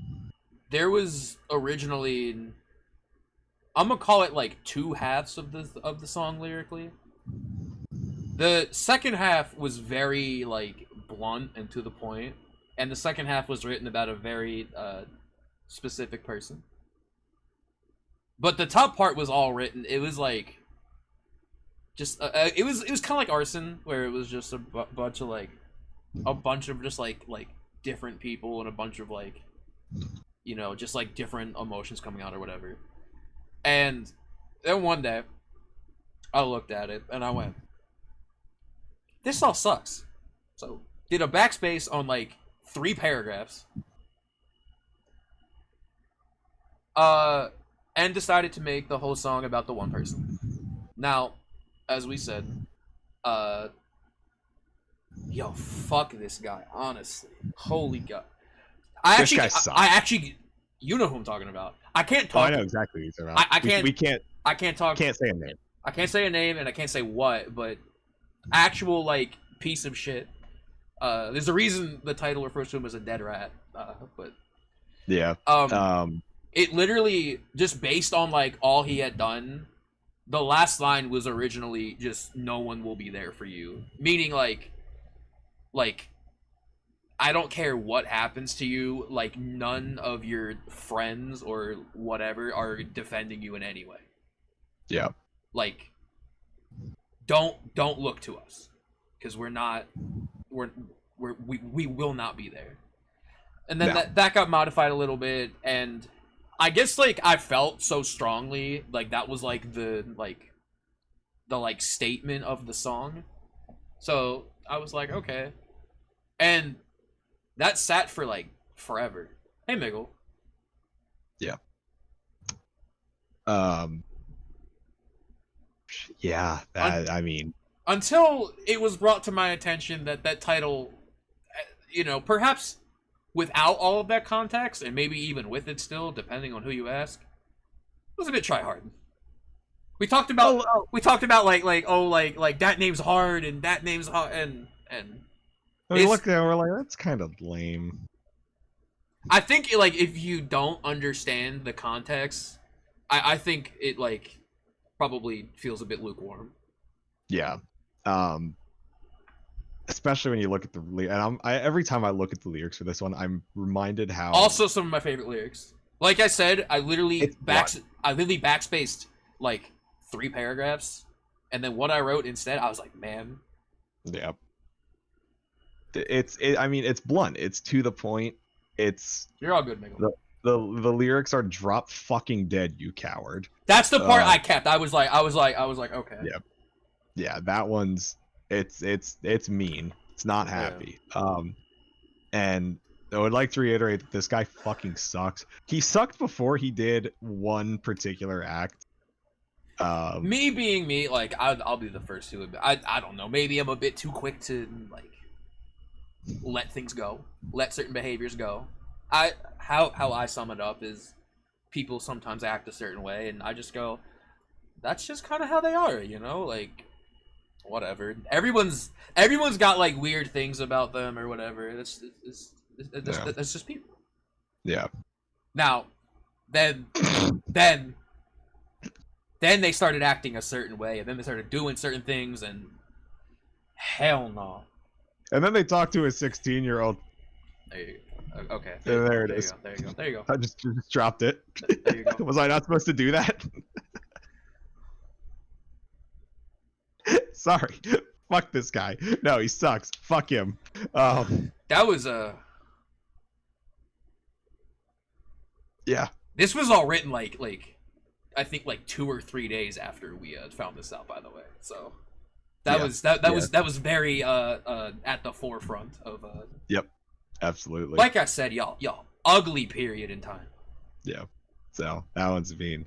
Talking about the music of it is kind of fun because this was like the first. We alluded to it before, but this was like the first real song that was written specifically for this record. And it's got the hallmarks. It's got a sludgy riff. It's got weird noises in it. It's got the fucking reggaeton drum beat before Knocked Loose did it. I just want to put that out there. That's true. We did not steal from Suffocate. That's true. we don't have Poppy on our song though. Way before that. We don't have Poppy on this song. Maybe either. Next time. Yeah. Maybe we'll use all that tour money to pay for Poppy to get on here. But just right to the point. An interesting kind of thing. I don't listen to a lot of death. I really don't. But Big the 16th note chugging in like the mid part of the song where everything's kind of like dude. Like that that's a very death metal-y thing, and it was kind of fun writing something kind of death adjacent. Like it's not a death metal song. This whole record is not nowhere near death metal. There's some points. But there's some points where it kind of Bathing for sure. Point, like nothing. Bathing for sure, yeah, but for the most part it's not. And this song, yeah, definitely. So it was kind of fun like dipping our toes in those genres. Which we dip toes in more genres later on. But yeah, this one's a lot of fun. And then if I think the crescendo here, I originally had written it with like that crescendo at the end of the song where it like gets more distorted and kind of levels out and then just ends, which leads directly into the next song, which we'll get to in a minute. So I think at this point this is track 7. Like you're 7 tracks into this, you've been getting your fucking ass beat this whole record so far. At least I think you have been. There's there's no real breather. No, there's no breather on side A, which Yeah, which hey, I mean that's 106 was no, I had a couple breathers. 106 had a few breathers. Yeah. So but the songs were so short that the breathers were literally like take a drink of water, All right. Yeah. That's it. Yeah. This one had like an actual breather in it. That was the song afterwards, which we can go on to that one if you so desire. Oh, Or if there's more. the reason, like, how Garden of Dead Rats came to be Oh yeah, was the actual name. was it was like, because we were like what the fuck do we call it then? And it was literally like, I swear to God, it must have been 3 fucking hours of Yes, I remember that. I got nothing. We were just sitting here like we could call it like I think we were just gonna call it like I was there cowardice or something. was there anything that we were like, maybe, like, it was like one of those, like, it was like, okay, Not that I remember. whatever the title's gonna be, we have to be like, that's it, you know, and like nothing like spoke to us, so it was literally like, we'll sleep on it. And I literally remember like going through like entire like band like discography lyrics, looking for like any word that would jump out at me. I think I was on lunch at work, and I was just like sitting there. I'm like, what the fuck did we name this shit? And I was like, well, the song's about a bitch, so we could just call it like bitch song or something, or we could call it like, well, he is a rat, so we're like, okay. I remember just call it rat. The thing, like the two things distinctly is, I was playing Jack, and you know, in fucking FJ you get to top a tower, and then I saw like someone said tower or something, and I thought about Tower of Snakes, 18 Visions, and I was like, and then maybe like, I don't, maybe you suggested rat or I think what it might have been. So I don't know if you know this, but if you like try to change the game on Twitch and you just put like dead rat or rat dead, I think you can just put dead rat, it'll just default to Ratchet Deadlock, which is really funny. Oh, that's funny. So I did not know that. So I think I had like Tower of Dead Rats. Maybe you had suggested like I think something along those lines, and then like I came up with that, and then Tower of Dead Rats sounds accurate. Yeah, I remember that. I do see your message. I'll get to that in a second. I remember that, and then I think you wanted to change it to Garden. I think I just realized I probably can scroll up and probably find this exact conversation. It was Tower of Dead Rats. Yeah, you know, hold on, pull up Discord. While we're doing that, Kitten, I have no idea, to be completely honest with you. My friend Jake used it. He used it forever. Yeah, I know a lot of people swear by it. I don't know because I never used it. I never really had formal. Well, I never had any training for vocals. In fact, I'm probably doing irreparable damage to my voice by doing this shit. But okay, here we go. Yeah, I see it. Yep, I see it. Someone mentioned a Tower of something in my stream earlier, and it made me think of Tower of Snakes, and that led me to Tower of Dead Rats. Man, IDK, why is this so fucking difficult? Blank of Dead Rats. I think that's a good idea. For some reason, Garden of Dead Rats speaks to me. Okay, there we go. And then you yammer for a bit, and I say, nah, man. I'm dead serious. I went through like every. I was like what's like the hardest band ever, and then just went like down a list looking for any word that jumped out. Yeah, I found some good ones. I think maybe not for this one, but I think you had made the artwork for what the hell is it? You had made the artwork for the back of the CD case, which will probably never be printed. Sorry, guys. I'll still have and them. It said, I still want to. Yeah. I got to make the Instagram. We might do something for him. It said Garden of Dead Rats, and once we saw it on like the artwork, we're like, oh fuck yeah, it's got to be Garden of Dead Rats. That's a fucking hard name. So yeah, we settled on a Garden of Dead Rats. Sounds fun. Yeah. We give you full permission to burn End Her Suffering and my own yourself. I literally had my cursor over whatever like symbol they had on the A of cheap, and that's why I didn't even realize. That's anyways, unrelated. Yeah. So that's Garden of Dead Rats. I don't think So there's anything else to comment on with this one. Cool. Well, then there's the interlude. It's gone now. I think the most interesting. Okay. I'll get the musical aspect of it out of the way early. Yeah. It is literally just meant to be an interlude, meant to be like a sort of breather, before the true breather comes in on the next track. So, why are my function keys like sticking I will out? also Oh, say, Jesus like, Christ. I mentioned earlier, like, I liked lyrics and whatnot that, like, had, like, a cool, like, visual tied to it, like, arson among statues, like, just, like, what, like, that, like, conjures in the brain. And so I think Garden of Dead Rats, especially given the subject matter, you know. Lyska had mentioned a Rat King. I also had the same, like, the same image when I heard Garden of Dead Rats. Like, I think actually Rat King was one of the ones that I had considered, but I never actually told Nick, so I was like, I don't like that one too much. Plus, I'm sure like 100 other metal bands have songs called Rat King. So, Code Orange have the rat. I know that. Yeah. The interlude is a lot of fun. So musically, it is just meant to be like, yeah, this one was just like random shit on guitar mixed in with a couple of samples and then like some AI voice that it wasn't AI, it was like old Mac text to speech. And then that the breakdown motif I had mentioned earlier that originally appeared in Proud appears in this song as well to kind of end it out. And then there are two different ways you can describe the ending to the song. And that is the Pull Me Under ending or the Tony ending. I should be wearing the robe for this. Yeah. The Pull Me Under ending speaks for itself. Pull Me Under by Dream Theater is in literally the middle of the measure, song ends just abruptly. Everything goes silent, song just ends. So it does that in the Code song. Orange So do that a lot too. Code Orange loves doing that, yes. Yeah.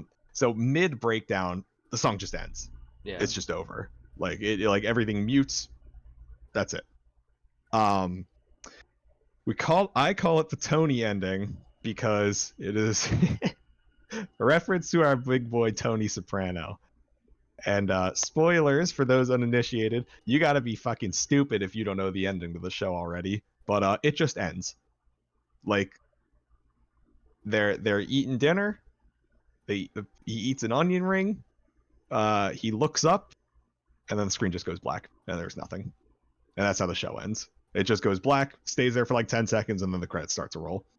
So, that sounds like a spoiler to some people, but trust me, if you watch the show, that is like not at all in the slightest a spoiler. So yeah, that's where does Don't Stop Believin' fit into the sequence of the record?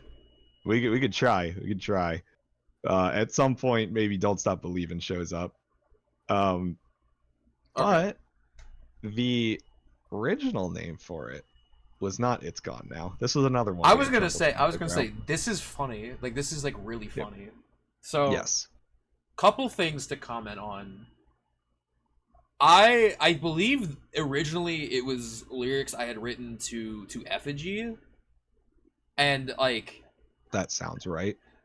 And I'll tell you why I decided to, or so I thought, scrap them is because, like I said, we had those original 6 songs and maybe like a few others by this point, but I remember being like, I can't keep writing about the same fucking things, you know? And by this point I was like, okay, Proud and Inked are both staying. The second half of, I think maybe that's also why I scrapped the first part of Garden. But I was like, yeah. And I had Empty, and I'm like, I feel like I'm repeating myself a lot. So I was like, okay, Effigy, and we'll get there, is gonna be about something else. So whatever I had written at that point, I had scrapped.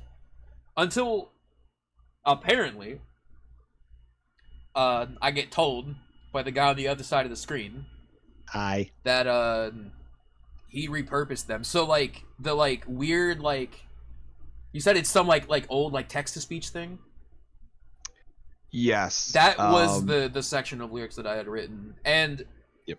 that also, I would just like I'd be making like a bunch of like I don't know. It's this thing like I've always done where like I like having like corresponding art to each song that like I guess is supposed to like represent like thematically where things are going.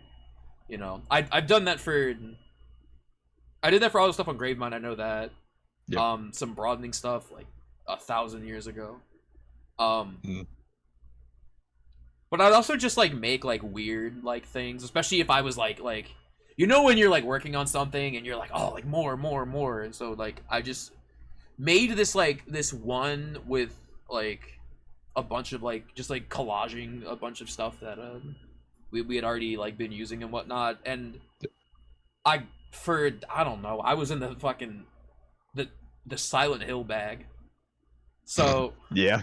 And if you don't know, there's the fucking thing in Silent Hill where it's like there was a hole here, it's gone now. And so I just over this like collage of like different stuff and like the lyrics to like what is in the sample and everything, I just had "it's gone now" in like big letters going across the fucking page. And so we were like this song had like fucking 5 or more Had a lot different of different names. and we were like we don't like any of these. And then we saw "it's gone now" it literally in big letters everywhere. We were like, let's just use that.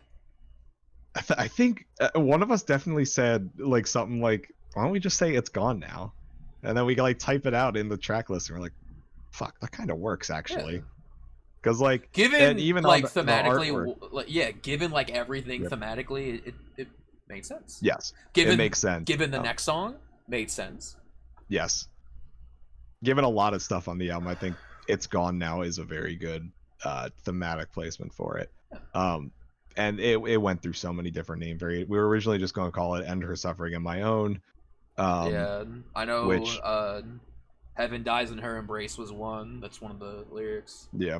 At one point I was ones. I think I was listening to "Don't Fear the Reaper" at the time, and the lyric said, "Then they started to fly," and I was like, that might be able to work. I was like, that might work. There were some other ones. The original, very first name of it though was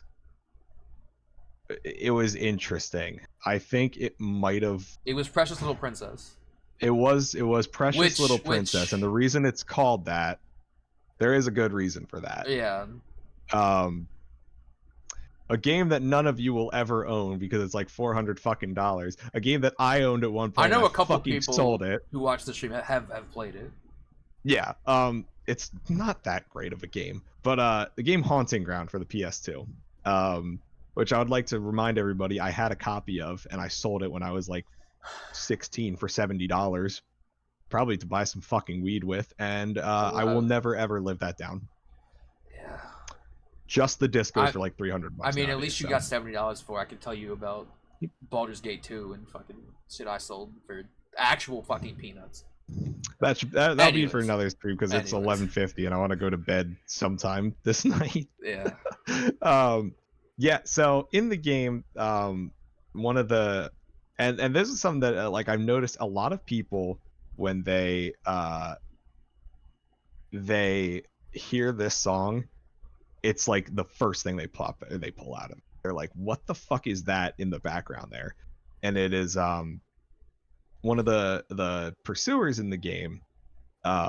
When they kill you, every pursuer has like their own death screen, and like a sound plays over it as like the death screen is happening. They're fucked up. Like this is one of the few games that like actually kind of still gets to me.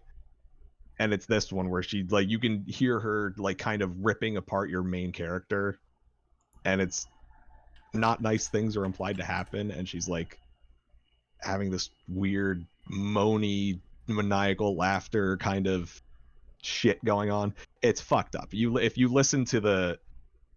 just look up like Haunting Ground Daniela death scene, it's that. Like that's just what it is.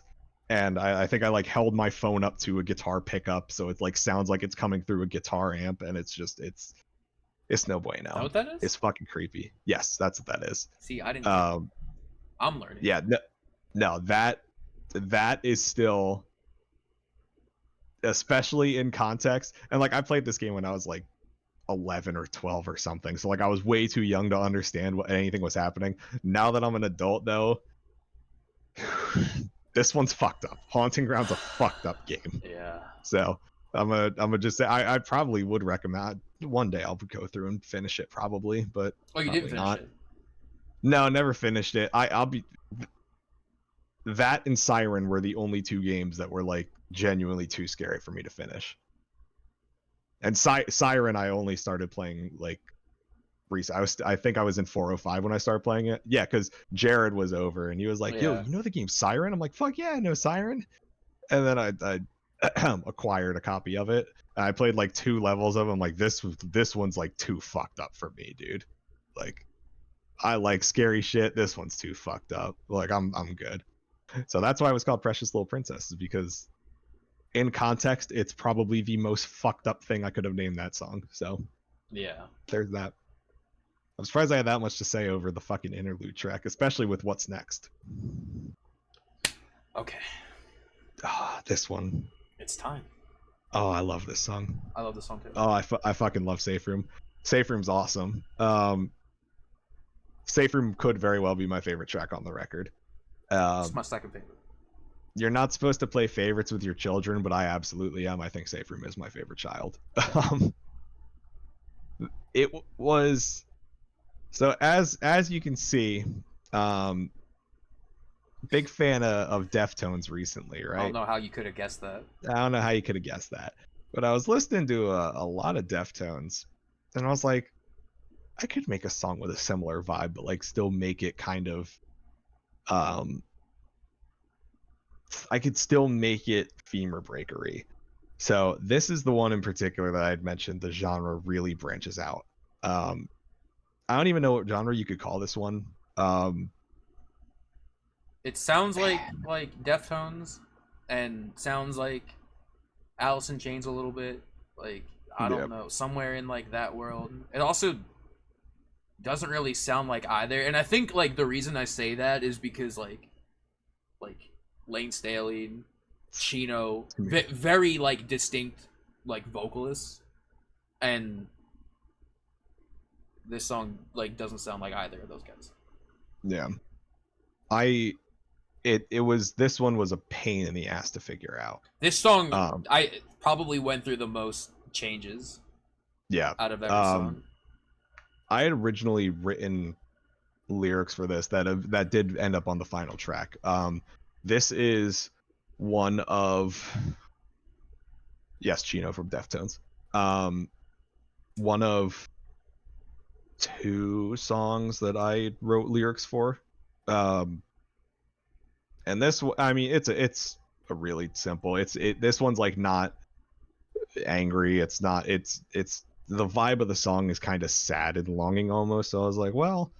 It is like thematically, I think, very similar to a lot of the stuff on here, but like, as you said, not angry, not pissed. It very like, very.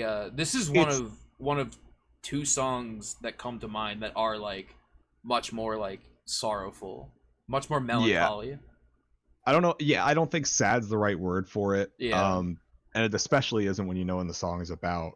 But I think melancholic, kind of bittersweet. But it's basically about. So I moved out of my parents' house pretty much on a whim, late 2022, because my fiance was up in Center County doing her graduate school stuff. And you were literally up there every like other weekend anyway. Yeah, I was up there every other weekend. My fucking poor Hyundai Elantra could not handle that fucking drive all the time. That drive is that drive sucks. It is both not bad and also awful at the same time. It's 3 hours of nothing. Yeah. So the good news is that you can pretty much turn your brain off and just run on autopilot the whole drive up. I mean, the bad news is I got a story to tell about the drive. Oh, go for it. All I'm gonna say is, let me tell you how, like, ironic, but like a funny ironic that I had to hear 88 miles towards Allentown Hazleton. Yep. For 88 miles, and anytime, because it would be 88 miles towards Allentown and Hazleton, 87 miles, and I'd just be like, really? It's daunting, dude, because like you'll there is one particular point in your trip where the GPS will literally say, all right, continue on this road for 90 miles and then you'll be there, and you're like, oh, there's an hour and a half left of this drive, isn't there? Yep. So yeah, it is exceptionally difficult to stay awake. Very scenic drive though, I will say. Yeah, it's very scenic. The I will say, and like, I obviously cannot attest this, but you probably can. I can imagine that drive being dog water if you go at night. Oh, it sucks at night. Oh, it sucks ass at night. I can tell you firsthand, it fucking blows at night. So, you do that drive constantly, and I wanted to move up here, so I was looking for jobs, and nothing was really working out until one did, and it was pretty much they wanted me to start right away, and I was kind of itching to get out of there, so I was itching to like get out of my parents. I just graduated college. I had a job, but this one was better. Had benefits and all that shit. Plus, I got to live with my fiance, which was like, this is fucking great. Yeah, let's move up there. Did not do any planning for it. I basically squatted in her apartment for a solid like probably 6 months or so. He's not caring about that. It's literally what no, he did. No. In fact, I literally started renting a second apartment up there. I didn't live there, but we used it as storage, just so that I had like proper documentation for like taxes and shit like that. And it was really abrupt. And my parents had always said that like whenever I move out, they're gonna turn what was my bedroom into a guest room / pantry for them, since it was, for some reason, they decided to put me, the only fucking bedroom, on the first floor. Thanks, guys. So if we ever got robbed when I was 6, I was the first to go. Is that true? I've never thought about that. Yeah, that is true. Yeah, no, and I always roast them for it. I'm like, why was I the only one on the first floor there, guys? They're like, I don't know why. I was like, yeah, thanks, guys. We never did get robbed or anything, but like, if we did, I would have been the first to go. So, they had always told me that was gonna happen, and I was like, yeah, fuck yeah, I don't care. I'm gonna be moved out. Like, if there's still a mattress in there, it'll be great. I'll like I'll come home and I'll have a guest room ready to go. But you don't realize how weird it is until you go back to that bedroom a month or so later, and they moved out all of your old stuff. I mean, all of it. It's not like they threw any of it out or anything, but like it wasn't there anymore. And even nowadays, when I go back there, there's just a mattress on the floor. I keep a TV and a Switch dock in there because I'd be fucking gaming. And SMT5 ain't gonna play itself. SMT5 ain't gonna play itself, exactly.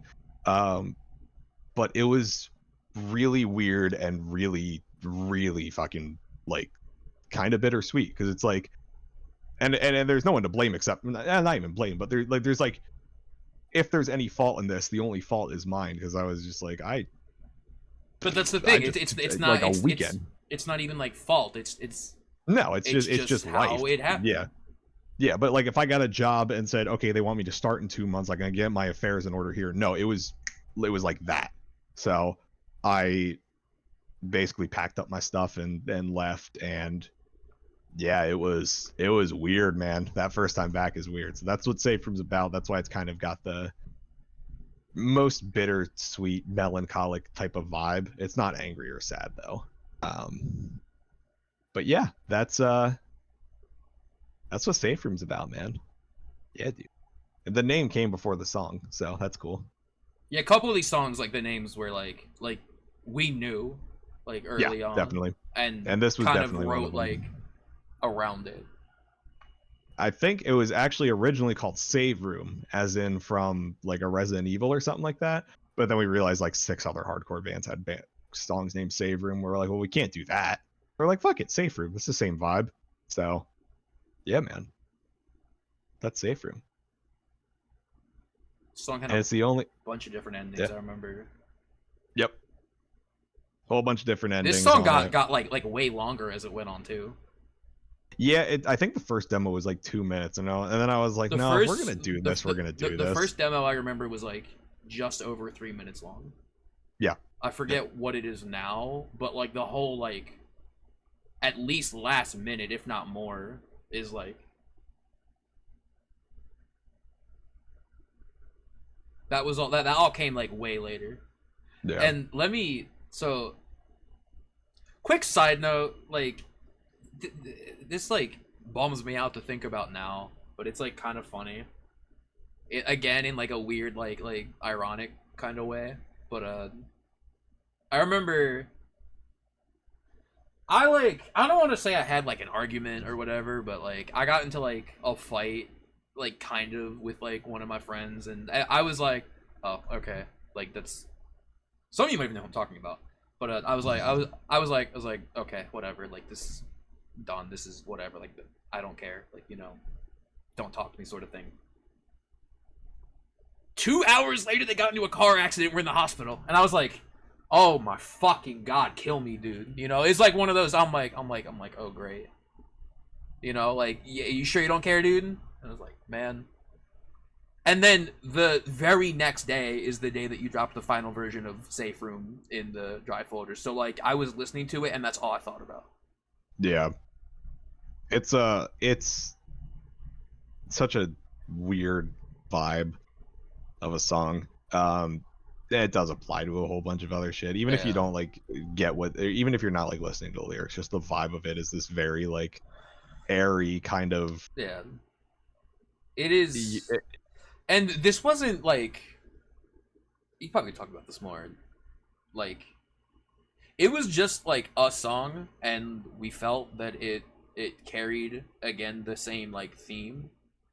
Yeah. Like just purely musically, just in a different way. So we wanted it for that, but it is the easier listening song on the whole thing. People who don't like this type of music, Zayn for example, Zayn fucking hated every song on this record because it's just not what he listens to. I don't know not what they listen to. I don't know if they got through any other songs. No, but I was like, just give Safe Room a shot. Give Safe Room a shot. Yeah. And they did, and it was a fucking. They get done. They're like, yeah, that was pretty good. That's pretty good actually. I was like, yeah, thank you. A couple of people in Nick's Discord even said like that's the standout for them. Yeah. I think the placement of it is also very good too because it's I don't think it would have worked anywhere else in the album because like it's after the interlude you're kind of not sure what to expect. You're kind of thinking, oh, it's just going to be more heavy shit for the rest of the album, and then that little piece in there is like, no, it's fine. Take a breather, relax a little bit.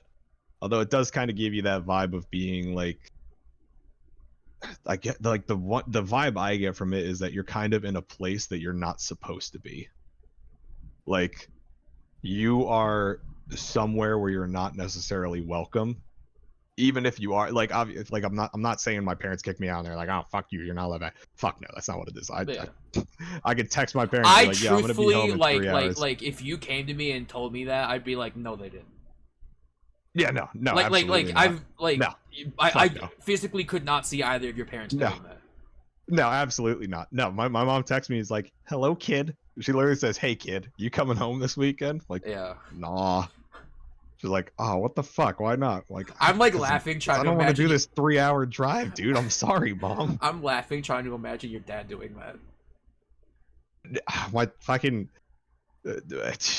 my dad, I'm just texting stupid shit to my dad constantly. I'm asking him like, yeah, actually my mom is pissed at me and my dad is very happy with me because I introduced him to Vim's Lair.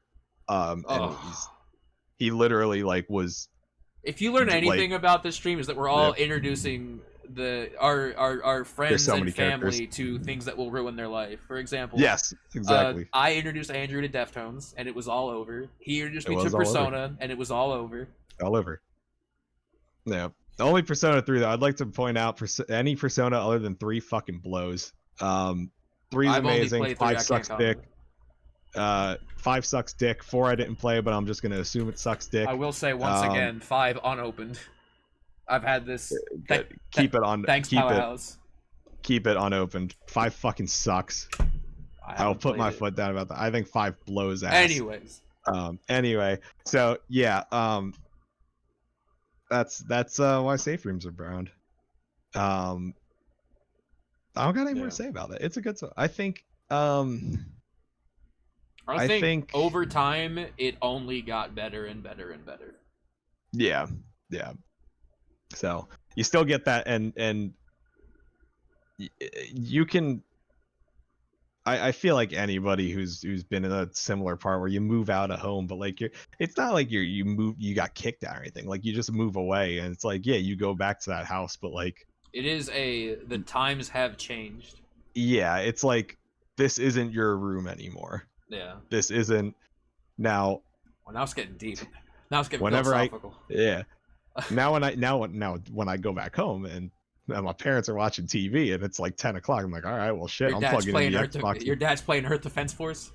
Yeah, and I can't get any fucking sleep because he's throwing shit across his office because he keeps getting his ass beat in it. That's... I don't know if I ever told you this. I remember, like, one of the first conversations you had, you were saying something like, yeah, my dad's playing Earth Defense Force, and I'm like... Yeah. Like the Xbox game? You're like, yes. Yeah. I'm like, what a real one. I think the last time... That's all I need to know. I think the last time I was home, I like gotten in the door. I'm like talking with my mom a bit, and I'm like, "Yo, what's up, pops?" And he's like, "Yo," and I just hear clicking coming from the office. I'm like talking with my mom, and I just hear him fucking just screaming, "You fucking piece of shit!" And I'm like, "What the fuck? What is he pissed off at work or something? What's going on?" And she's like, "No, he's fucking playing his game again," and he just lets out the loudest fuck you, and then just slams the fucking mouth down. Leaves the office, and I just look at him like, can you shut the fuck up, please? Trying to talk to your wife. He's like, well, I kept getting attacked by all these bugs like all at once. I'm like, dude, fucking get good at the game then. Beautiful. You dickhead. Beautiful. So yeah, that's anyway, effigy of Embers. Oh, another. Okay. So like I said, we had the original 6 songs, and by this point, I had a bunch of stuff written, and I was like, we gotta talk about some other shit. Like I feel like I was like, okay. At this point, like I realized like this is going to be like important, if to no one else than to the two of us. So like, I need to take it accordingly, and so I'm not writing, 15 songs about the same thing. So this was a conscious, like, okay. And, like, by this point, we had Proud, we had Inked, we had Garden, and they were all about... Proud and Inked, not so much, but, like, Garden especially was about specific people.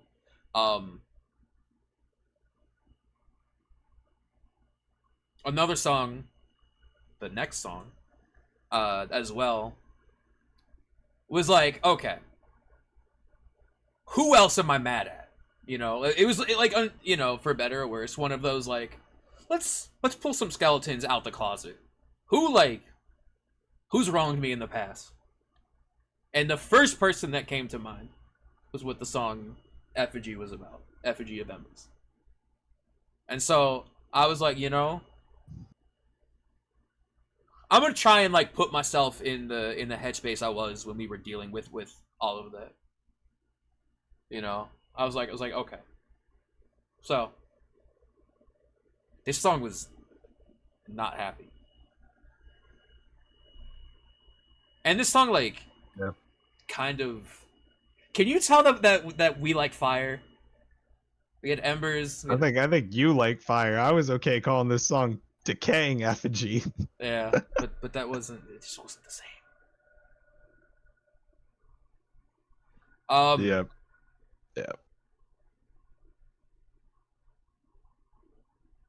Trying to think. Yeah, think about it, buddy. Song's angry. Song's angry. Song's really simple though. It's nothing crazy. Yeah. It's basically one note through the whole time with a couple of weird shit in this. In the lyrics it literally says in parentheses after the skronky part.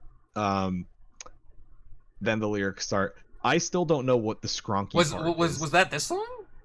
Yes. I have looked at the lyrics 100 times and I said I have no idea what the fuck skronky means, but sure. Skronky is like the like crazy like dissonant chord and sort of stuff. Are you sure that was this song? Sure. Because like yes, I am. Damn. Which is funny because the lyrics do not show up after. I have a dream to take your life and erase the pain. Yo, this dude sucked ass too. This dude. I don't even know who this one's about. This dude was horrible to everyone. To everyone.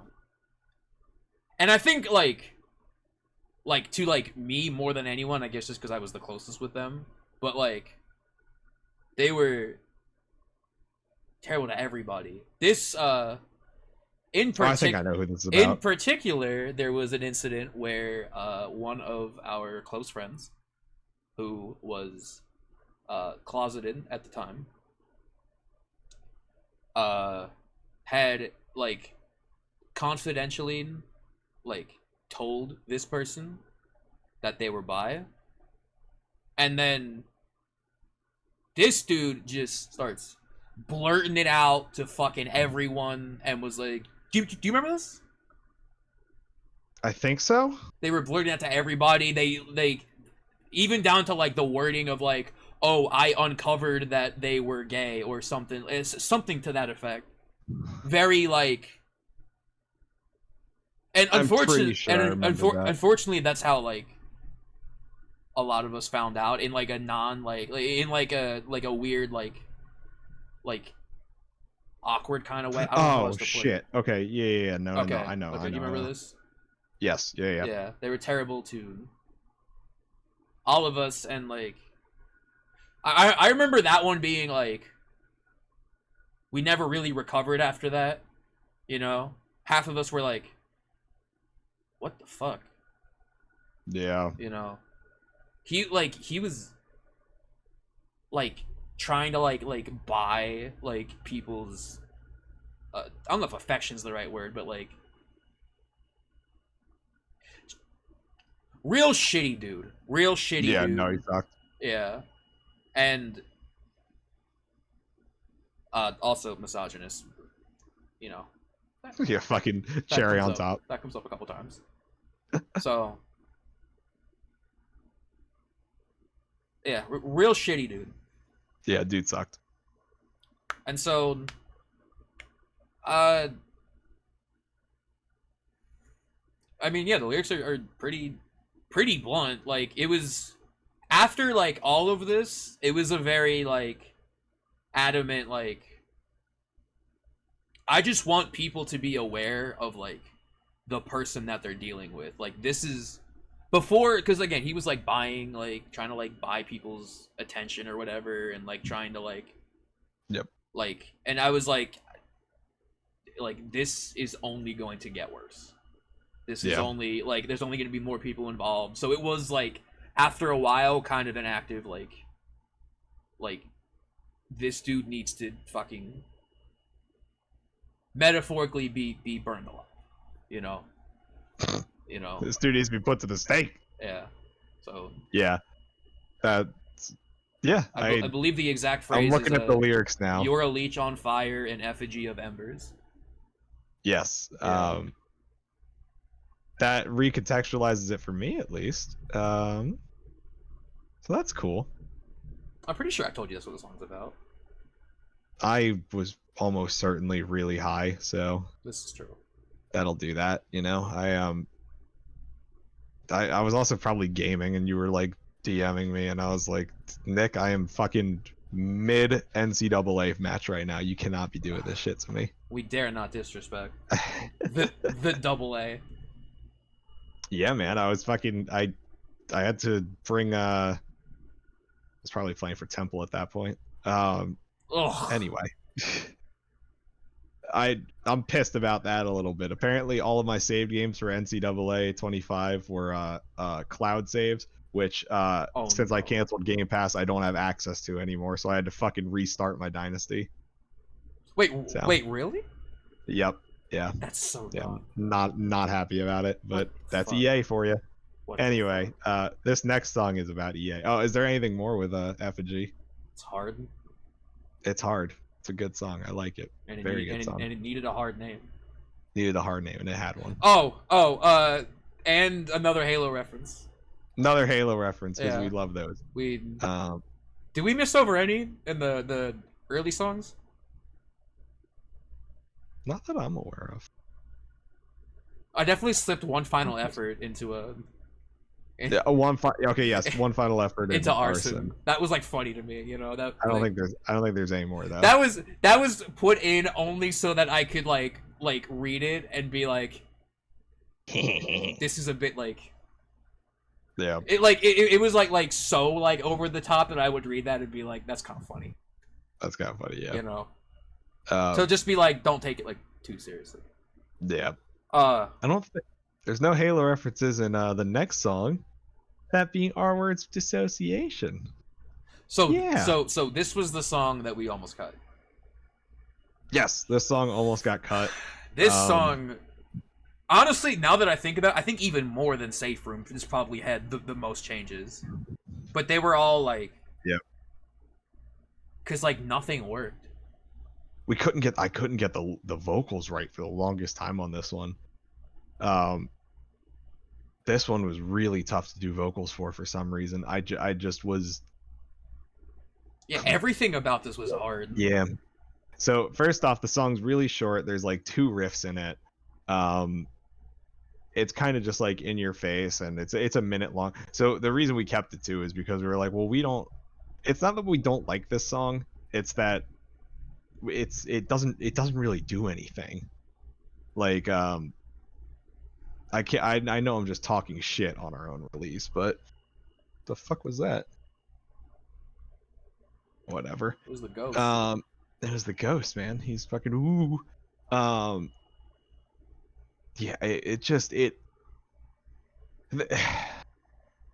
there's not a ton here, and we were like, well, fuck it. Maybe somebody will really fuck with this song. If they don't, it's a minute long. Just skip it or just listen to it. It's fine. But the vocals. How do you think you would have reacted if this ended up being the most popular? I mean, I didn't see Arson coming, so I'd be even more shocked if this was. I probably would have called all of our fans fucking stupid. Yeah.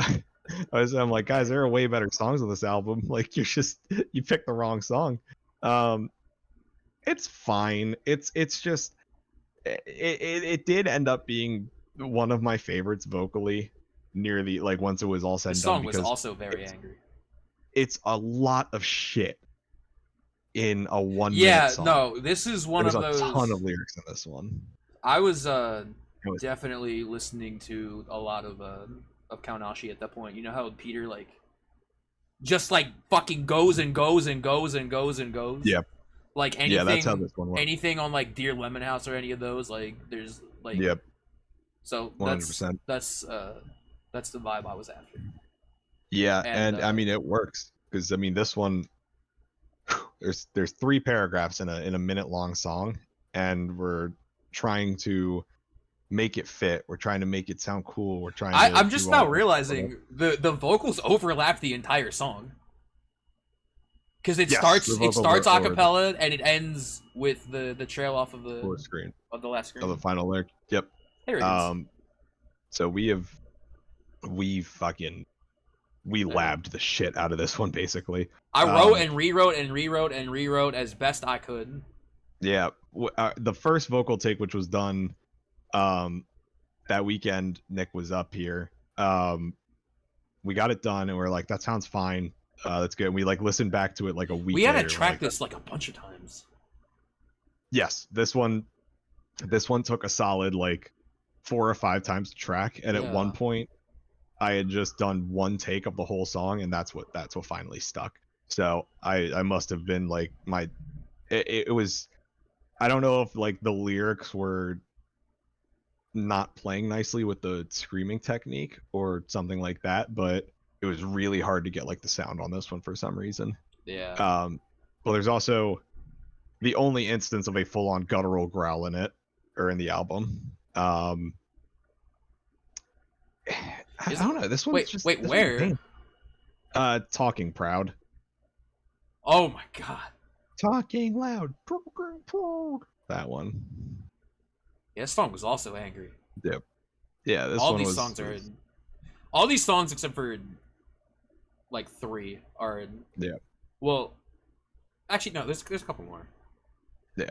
As much work went into that one, it's kind of like, it's like, what do you say about it? You know, like it's one and done. It's a minute long of just pure fucking pedal to the metal on this one, and go for it. So yeah, that's all I got to really say about it, is that it was a bitch to finally, Yeah. it was a bitch to record, and it came out, and it is probably,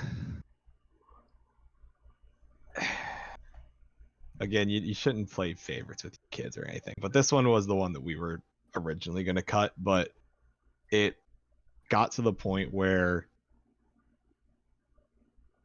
we felt comfortable releasing it. There was nothing on this record that we had phoned in or anything. I also It was think just like again, just given like the type of song, I don't know. I think it kind of goes with Effigy quite well. yeah, I think it does too. So yeah, pretty good song. I got nothing left to say on it. Yeah, lyrically, dude, I don't like a dude who like. It was like one of those like I could tell we were at like a breaking point, and then they were just extremely vocal about like not liking me, and it was more about like the way in which, and like the reason why they didn't like me, you know. Which, I mean, when you're friends with someone for fucking 15 years, and then they hit you with like some dumb shit, it's like, man, Yeah. like what the, and like they had done it like multiple times, and then they started like attacking people close to me, and I was like, okay, don't. And that's This one, and that's why it's yeah. called Our Words of Dissociation. It was literally like, I'm writing this, don't speak to me again. And again, kind of like Garden of Dead Rats. It was a very like don't It's to expect the me point. to fucking like turn my head. Oh, very to this is probably like even more blunt, to be honest. Yeah. I don't think there's, and I think that's also why I wanted to call it that, is because like this wasn't like no metaphors, no visual. It was literally just like as if I was like lashing out, being like, this is exactly how I feel. No. Anyways, There's also another reason why we kept it too, is just because like it had a purpose. If it didn't have a purpose, or if it was just like something that we phoned in lyrically, then we would have cut it. But like there was enough here that we were like, okay, this is like a legit, like this kind of needs to be said. So yeah. Oh, is it time for my probably my I second forget. favorite? I My think it was favorite. Gallon who said it was like, why is like every other song like, oh, is it time? You can tell which ones we were the most stoked on. Yeah. Okay. A lot of these are stoked. We put a lot of effort into this one, so it's like, Yeah, like I said, it was you like 15, all of them. 16 months. Yeah. I do genuinely like all of these. Ah, damaged God. Damaged God. This, I believe, is the only SMT reference that made it to the final record, which is really funny. I don't think that's true. I don't think that's true. I'm like going through my head. I'm pretty sure it's true. Maybe some less obvious references. No, I'm pretty sure. Full stop. This is the, well, okay. Besides the, all right, yeah, the Nocturne music in. There's some other ones, but I can't talk about those. What the fuck are you talking about? No, there's not. I'll tell you after. Okay. Oh shit. Okay. Yes. Yeah. Fuck. Okay. Never mind. You're right. Right. Damaged God. First, I was watching a like a video on like ranking how powerful different entities in the SMT universe are, and in like triple S or quadruple S tier. And in quadruple S tier, there was God himself, right? And he's just fucking, and he's not even the strongest demon, not by a fucking long shot. So there's God up here, and in one of the games, in order to like fight God, you can't fight him directly, so you have to like damage his psyche or some shit like that. I never actually played the one. I think it's 4 Apocalypse, but Hey, DN. not saying anything out of pocket that I'm aware of. You did drop the so one piece of lore, but that's fine. Oh well, that wasn't even out of pocket. That had to be fucking said. I'm not. Yeah. I'm not apologizing for that one. That dude sucked. Fuck him. That dude sucks. So they had like the video said "damaged God," and I was like, that's a fucking hard song title, dude. That is the hardest fucking thing I've ever heard in my life, and from that day, Damaged God was the name of the song. There was no question. This was one you were very adamant about. It was going to be called Damaged God.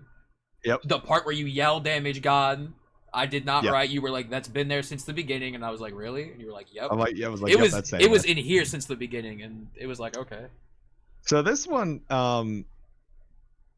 this one's also fun because this is what I probably would say would be the catalyst for the whole record, because when I originally wrote this song, I think the demo name was "Going to Heaven Just to Punch God in the Face" or something like that. Yep, I remember. And I had written it, and I was like, oh, this is kind of neat, you know. I had like and I'm gonna say this, and Nick's gonna be like, oh fuck, he's talking about this, isn't he? But when I originally wrote it, I had written it with just using the plain old Catharsis Theory presets, like the preset drums. He is talking about this. I Yep. Yeah. The preset drums, the preset guitar. This really patches, was the catalyst then. Yeah. And it was just bone stock Catharsis Theory, everything, except the song didn't sound like a CT song. So then I'm like, well, that doesn't sound right at all. And I'm watching a rig rundown for the band End, and important. Yeah, very important, because he's like going over his rig. He's like, yeah, so you know, this is my amp. And he did 2 things to it. He said, so I put a distortion pedal in front of my distortion just to make it fucking insanely disgusting. Like, so it sounds like a chainsaw. Yeah, sounds like a chainsaw. And then I put an octaver pedal over it, so that way I get like a bassy undertone to it. I was like, fuck, that sounds good. I was like, you know, I'm gonna try that on my song. I tried it on Damaged God, and I did that, and I way over compressed the drums. And it was fucking night and day difference. I sent it over to Nick, and I was like, dude, I'm like, we're writing an album like with this tone. Like, we have to. This sounds fucking insane. That when Nick was up for the vocal recording, we were both pissed drunk, like watching. We were either watching a football game or playing something in my living room, and we were definitely not playing something. I think we were watching baseball, maybe. I think we were watching baseball. And he's like trying to do the whole interview questions. No, we 100% were. We 100% were. We were watching baseball. He's like trying to do the. And the Phillies were not winning. I'm pretty sure. Phillies were not winning. We were both mad about that. What's changed? Yeah. And he is like, so what's like the big inspiration? Because we're trying to do like, oh, let's do like a behind the scenes video or something. He's like, what's the big inspiration for this album? And I was like, well, the guitar tone's really good. And I went on like a 10-minute tirade on the fucking guitar tone. And he's like, yeah, that's cool, but like, what inspired the music? And I was like, well, so the guitar tone's like really fucking crazy on this, man. And I just went on and on about it. So that's that was all Damaged God was like the guitar tone. The reason we made this whole album is because of the guitar tone on this. It's also probably the most progressive song on the album. The main riff is in 7/4 time. There's a breakdown in 9/8 time. Yeah, so, this and one other are like by far the two most very proggy. Yeah. Yep. So that's cool. And then what you call it? The rest of the song just kind of came together with Nick's beautiful lyrics about angry shit. This song is so funny because this was another, like, I was straight up not having a good time. And it was funny because I talked about this. This was a different time. But that same friend that got into the car accident, I can't even say gotten into a fight. They just like had like a panic attack, and then I woke up and they had like unfollowed me everywhere and left my server, and I was like, well, that's odd. I was like, well, that's odd. I was like, why did they do that? And then like, then they did some other stuff, and then blah blah blah, and I was just like, I don't know, like, I was just not having. I was bummed. I was like, man, I was like, what? Like with like no warning, no like probable cause, just a lot of fucking thinking and thinking and thinking, and so I was like, I have to write something. And I remember distinctly being like, man, we're running out of songs. Because all that was left at this point was Safe Room, which this was not going to work.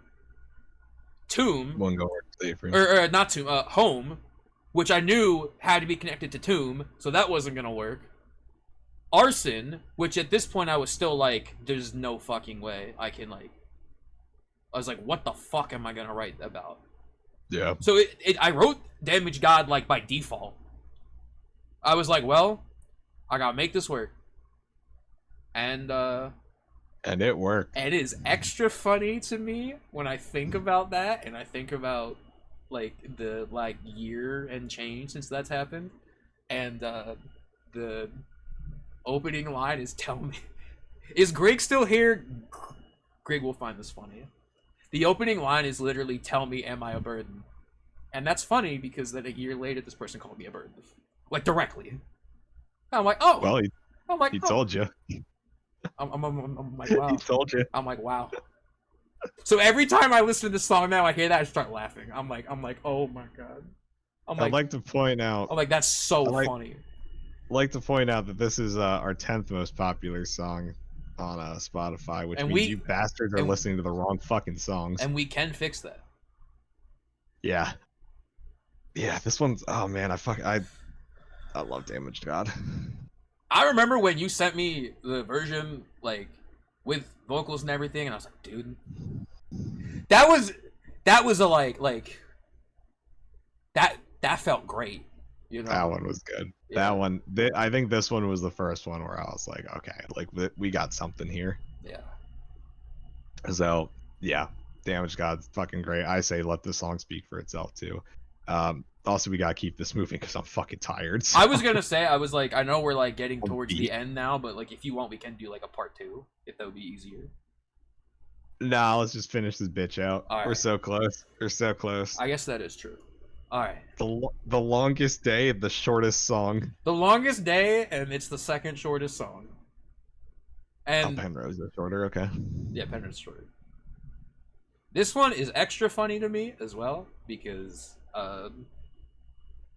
a lot of the, not a lot, but like a few like pieces of this song lyrically were things I wrote like 5-6 years ago. And it was like one of those, like, I don't know, I'm in this band Catharsis Theory now, I'll find use for it there somewhere, and then, you know, it's like funny to think like, okay, here we are, like 5-6 years later, and like, well, 5 years by then, you know, it's like, okay, now we're fucking like actually putting use to this. I'm gonna upload this, Lyska, don't worry. So, it was funny.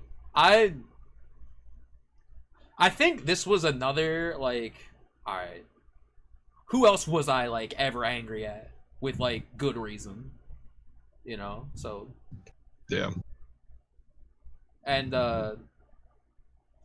let me tell you, if I can go back in time, like, go back those fucking 5-6 years, and just be like, just wait until you hear I hope the Xanax was worth it as a big mosh call. Let me tell you.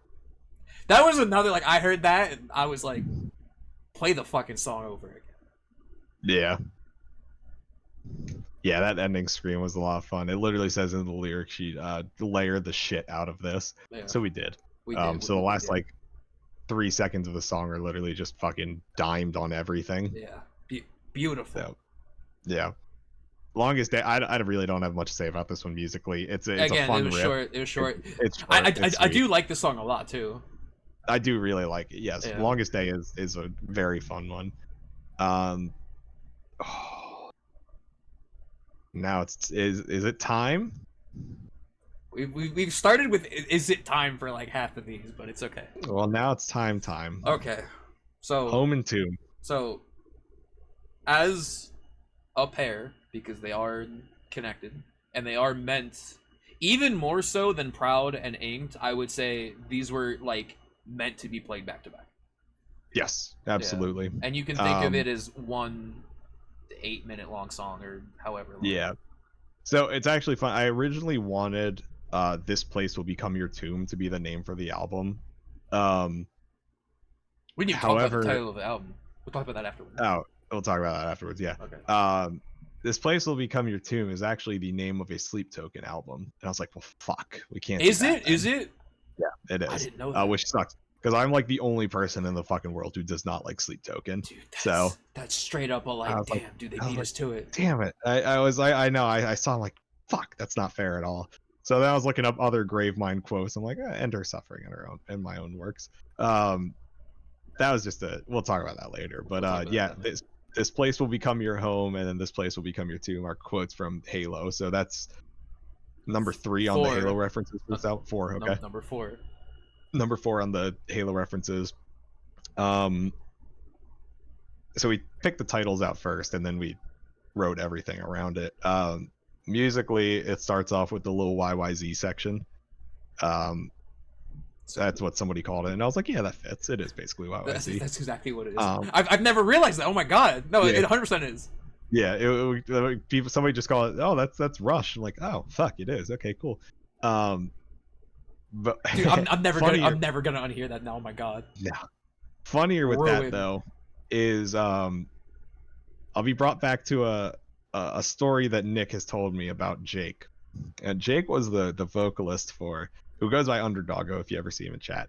The vocalist for Broadening the Daylight, which was Nico's old band, right? And he told me the story of how Jake apparently just hit like a 30-second scream in the studio. It's true.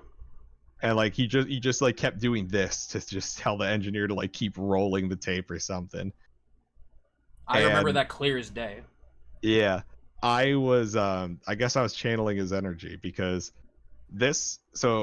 Longest and both Home and Tomb are all one file on Cubase. So I just got done screaming, I hope the Xanax was worth it. And I guess I forgot to hit pause in between the two songs. I heard the click going. So you could hear on the record me taking in a long ass breath and then letting out like I think I timed it. It was like a 15-second scream in the beginning of the song. That's just high pitched as shit. Like you can hear like my vocal cords tearing up, and I just did this fucking insane scream in the beginning. That's probably my favorite vocal moment of the album.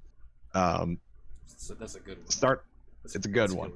This song started off real short because it was just meant to be kind of like the part 1.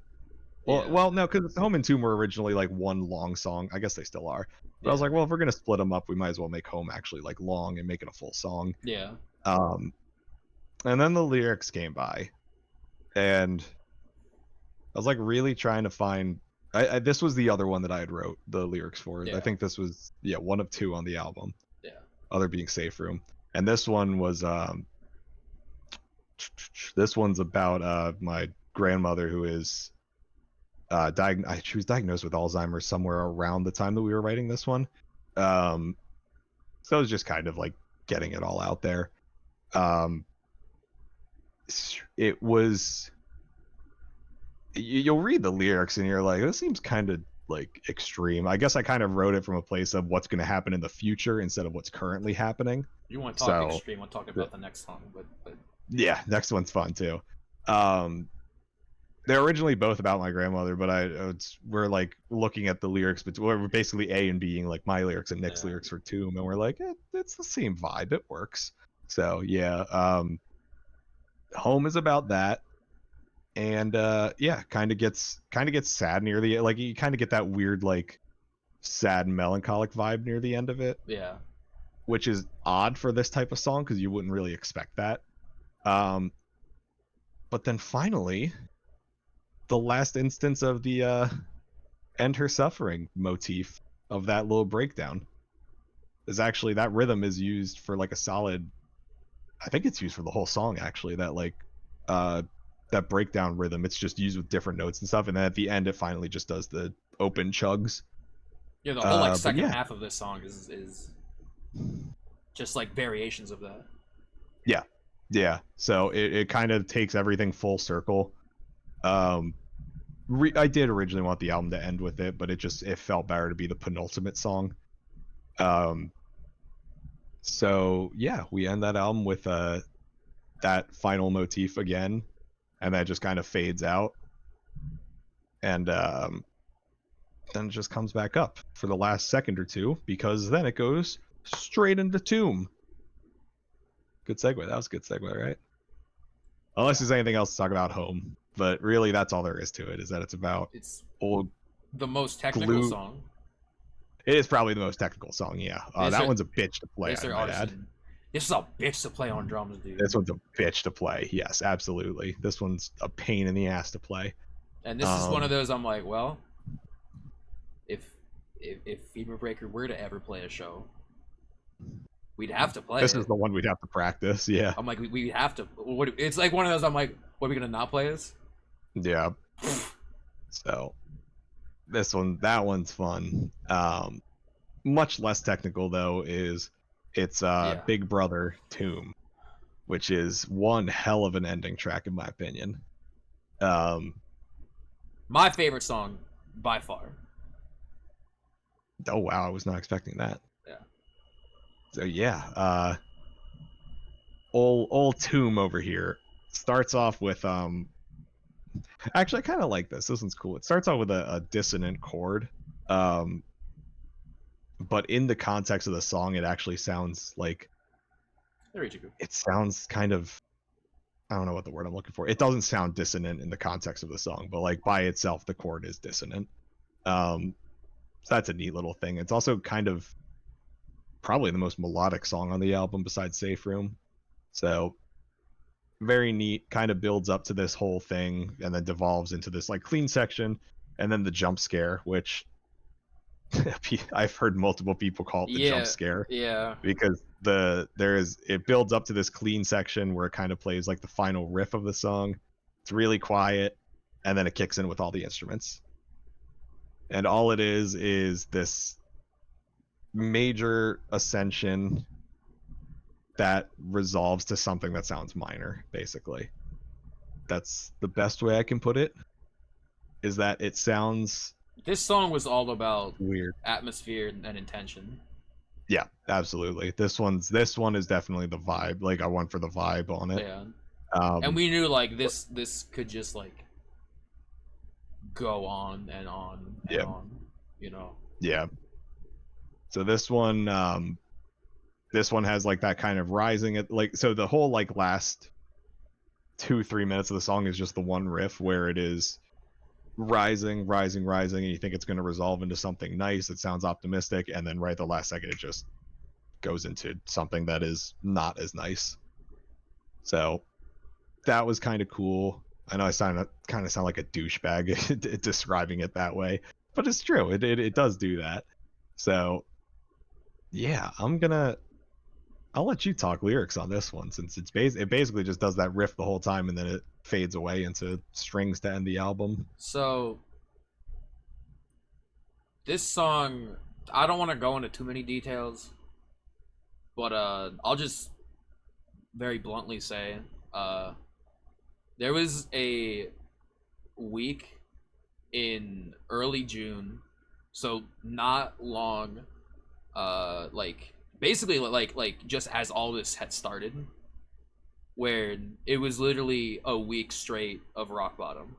Now I don't know if any of y'all have ever been in rock bottom, but it's not fun. It's very not fun. And like I feel like talking about rock bottom is very like It's like if you've never been in rock bottom, then like I can't really describe. Then it probably just sounds like, oh, like you're just depressed. But like, I don't know. It's like one of those like you have to be there. And this like period of rock bottom culminated with finding out that ESA had accepted Rack 1.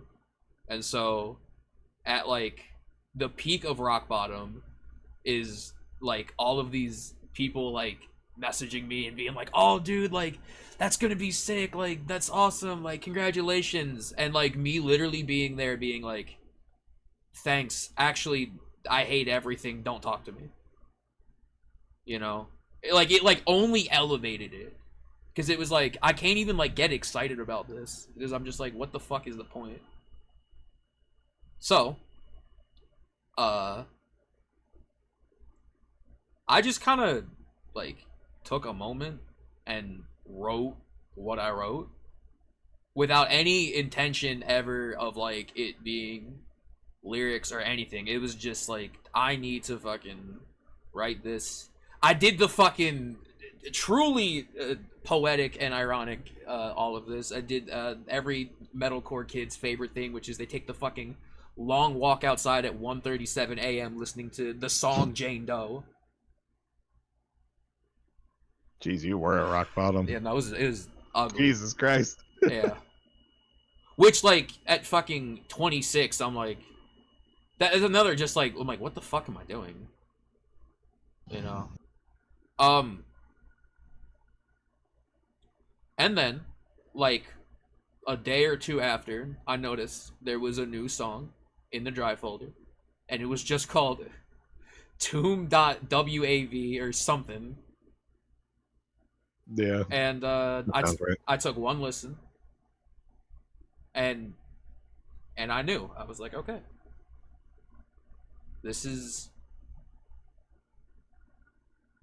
it's a song about loss. It's a song about, you know, and like, given all of what the album is about, I don't know, I felt very very strong about, like, because it's like, okay, fucking there's like songs about like loss of like people close to you, and, you know, like friendships and like other like human to human relationships becoming soured and like decaying, and, you know, all of this. And then like the last song is about like losing yourself, is about like you feel like everything has been stripped away from you, you know, at this point, friends, family, whatever, you know. I don't know, it felt right, and I kind of had to fight for it, which, like I said at the start, you know, we're at this point pretty good at being like, okay, you seem pretty passionate, and I don't care enough to like fight against it. So sure, you know, compromise is maybe the word we're looking for. Nah, we don't compromise around here. I don't even remember fighting about this one too much. I remember I think you I'm pretty sure you gave in, like, I think you had said like you might have said like, nah, we gotta keep with these lyrics, and I could just tell, and I was like, yeah. Okay. It's like, all right, I get it. So yeah, that was fun. Yeah. Lyrical callback to the only good track from 106. That was something else as well, like, you know. And I'm pretty sure like I wrote that at the time. Like, I don't know why. Like, I think maybe at that point I was like, okay, I'll find like use for this somewhere. Yeah. And you know what's funny? I almost wasn't even gonna mention that. I almost like forgot about that, which is funny. Yeah. I will say you did add the I'll hold your hand until death do us part, which to me, again, like, given all of what I just said, given what Home is about, given what the other songs are about, I think can be interpreted in however many ways as you want. In the typical usage of that, it's more for you hear till death do us part, and it's in marriage mostly. That's where that's typically used. So like already the what I'm trying to convey with that is not how people typically use that word Right. or use that phrase. So it literally can mean anything in that moment. And it's meant to. And I think you can tell by the song if somebody listens to it like, oh, somebody's getting married. I'm like, well, then you're a fucking idiot and you just didn't read the lyrics. Yeah. Like you're just not paying attention. But yeah, that's yeah. That's the one. Yeah. That was a good one. Like that one. That was Well, another one where like I heard the final version with vocals. I was like, man. this is the one. Yeah. Yeah. It hit. Yeah. No, I get for this one especially, yeah. I mean, I think it's the perfect ending to everything in the album. Speaking of endings, this song also had a few different endings. It did. Yeah. There's only one that I'm gonna break. So the current ending is there where it like builds into static, and then that static gives way to a symphonic rendition of the main melody line. The original version was actually kind of fun, and I kind of want to find a use for this somewhere down the road. It was I had taken sounds from mostly the Silent Hill 2, like actually like the game files themselves. I took sounds from it, Right. and it would basically be someone walking into a room, opening the door with the music still blaring, closing that door, everything in the music like realistically gets muffled behind the door, which I actually kind of pulled off well. I'm kind of proud of that. Yeah. Very very finely free type. Yes, very yeah. Finally, type free is vibe. exactly what I was going for on it. Yeah. You can hear him lock the door. You can hear him kind of breathing heavy. You can hear him being like whoever the protagonist is of this is not happy, and then you just hear a pistol cocking back, and then he takes in one big deep breath, and then Tony ending, the original Tony ending. Yep. Where it was just gonna be everything, like the music in the background stops, the breathing stops, everything just like that. It was a cool idea. I just don't think it really. I think it didn't work thematically because like we're like, okay, what's the point of this? Like some guy's shooting himself. Like that's I suppose maybe I point? found like it was maybe a bit too It was a little too try-hardy. Yeah, and also a bit too like unambiguous. Yeah, and it was also just kind of. It was a cool concept. I think in Yeah. execution it was good. It was just Yeah. like if this is a concept album or something, then yeah, maybe sure. But I mean, and I would not call this album a concept album. I would call it an album with a theme, but I wouldn't call it a concept album. So yeah, there's not like a story or like a plot or anything. Uh-uh. I mean, but yeah, all the songs kind of revolve around around loss in like some sort of way, and some more serious than others. Yeah, but, definitely. But yeah, I think that should do it for Enter Suffering in My Own. I think so. Which we'll touch on the album title real quick. Realistically, we just pulled it from a Gravemind quote, but as we're playing with it, we're like, yeah. Well, here's the thing. So a lot of people may or may not know this, but we had that title from the beginning.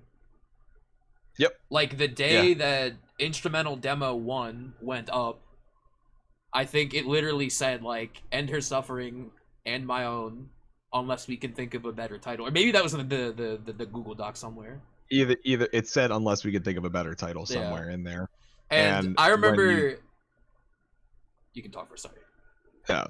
When we had when we were like writing everything with it and like finalizing the lyrics with it, we kind of did realize we're like, okay, like this isn't necessarily like you hear Under Suffering in My Own, you're thinking some relationship thing.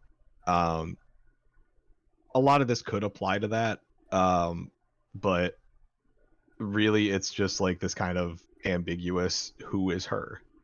It could be end his suffering and my own. It could be anything, but it could just be too. I kind of just think of it as a lot of sad shits happening in this album. A lot of suffering's going on. Just end the suffering. Yeah. Whatever you want it to be. Yeah. Let that apply to you, however way you see And fit. again, like the goal at a certain point was to kind of make like different like again, there's like a theme, but like different like ways of interpreting and presenting said theme. Yeah. Both musically and lyrically. Some of the songs are maybe a bit more serious, some maybe a bit more angry, some a bit more melancholy, some a bit, Some are fun. Some are more blunt, some are like almost like questioning. Yeah. So that's where the title comes from, mostly from Gravemind. And I remember being like, there were a couple things that like jumped out to me during like as I was like writing all of the lyrics and whatnot, and like as more and more music was presented and more ideas were presented, where I was like, okay, maybe I want to go this way. Like I remember at one point like I remember wanting like at a point no one will be there for you to be a title, like that maybe sounded a bit too like Nails or something, Oh yeah, that does sound like a Nails album. But yeah, I think Heaven Dies in Her Embrace I wanted to put, but that was too convergy. Yeah, I was like, okay, now we're. I remember. Thank you, kid. I feel like there were a few more, but then I feel like as we got to the end, and I just examined the larger picture and like the larger like where a lot of the themes were like being pulled from and everything, and it like dawned on me. I was like, there's probably no better title. No, I don't think. I was like, this makes too much sense. Yeah. And now this I will, if you want to do a part 2 of this at some point, because I was going to talk about art and then this turned into fucking 3 hours. So art we could do a part 2. I was gonna say I'm gonna shelve that for now, but that is like where the like once we locked that in as a title, that is where the art and everything else came from. Yep, definitely. We'll go over the art another time. Well, maybe I'll be in the sidelines for that one. That was all you. Yeah. Should we get the two wee little announcements out of the way? Sure. Let's do them. All right, we'll start with the cooler and more likely, not more likely, but the more sooner of the two. So something that every band does when they release an album or just exist is they make merch for their shit, and we don't have any merch, and we're gonna change that. So we have a couple of designs ready to go, some of which will be I see him waving his finger. What's up, Nick? What's up, Nicky Poo? I was gonna say I forgot to ask you that we were requested for a drop on SoundCloud. We requested for why? Because not everyone pays for Spotify Premium. So fucking use Bandcamp. Some people use SoundCloud. What the fuck? Okay, fine. I'll do the SoundCloud drop eventually. Bandcamp is also because Bandcamp like puts like gaps in between songs. They do. That's fair. That's why I was bummed out about 106 not being on streaming for so long, is because again, one long song, one long piece of music, and they would put fucking like 2-second breaks in. Yeah. So for the merch thing, we will be doing merch probably this weekend. We'll throw the store live. Depends how much football I end up watching instead of doing work. We'll figure something out.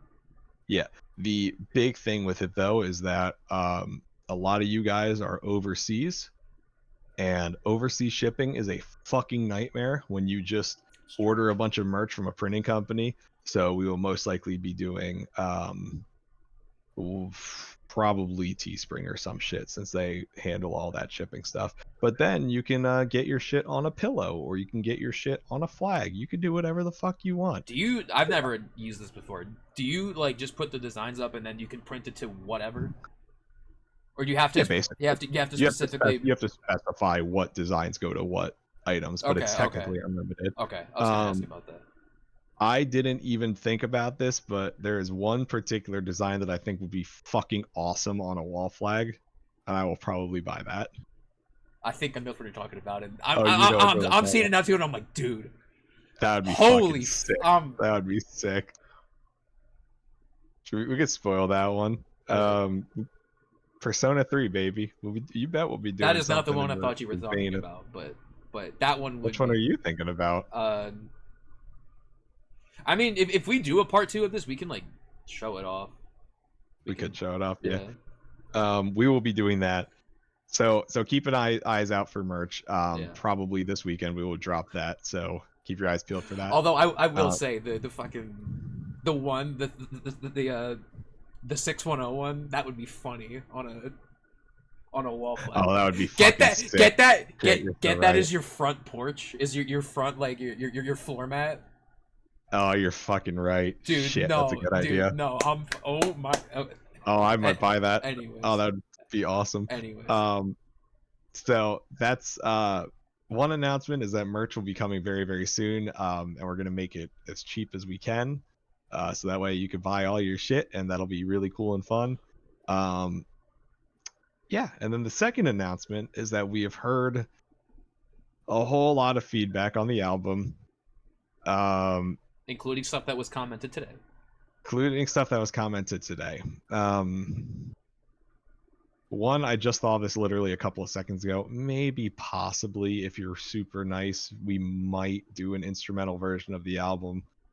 It'll be a pain in the ass. We could maybe do that. It'll be a pain in the ass to have to go through and fucking re-export everything. But, you know, whatever. So that's a possibility. Maybe we'll do Ender Suffering in my own instrumental. But if you don't like that, and you just want shit that was designed to be instrumental, we have good news for that as well. We are currently working on, I described it as DLC to Ender Suffering and my own. They're not some of them are remixes. I believe the technical, I believe how you explained it to me was like an instrumental continuation. And yes, it's an instrumental continuation of Ender Suffering and my own. There will be some heavy shit on it. There will be some vibey shit on it. There will be pretty much anything you can think of, and that will be coming out before the end of the year. So stay tuned for that as well. Direct quote is that when it's May of 2026 and it's still not out. Yeah, well, no, this time we're this time I'm serious. Yeah. I gotta play that beautiful PRS some more. So that's getting some work on the album. So true.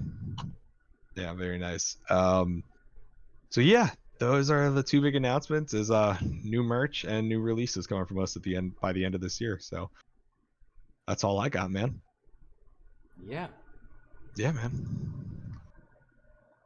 So I'm cool ending it because it's fucking 1:03 a.m. and my fucking wife to be is gonna beat my ass when I wake her up to get into bed. Oh Lord. Yeah, man. I think that's it.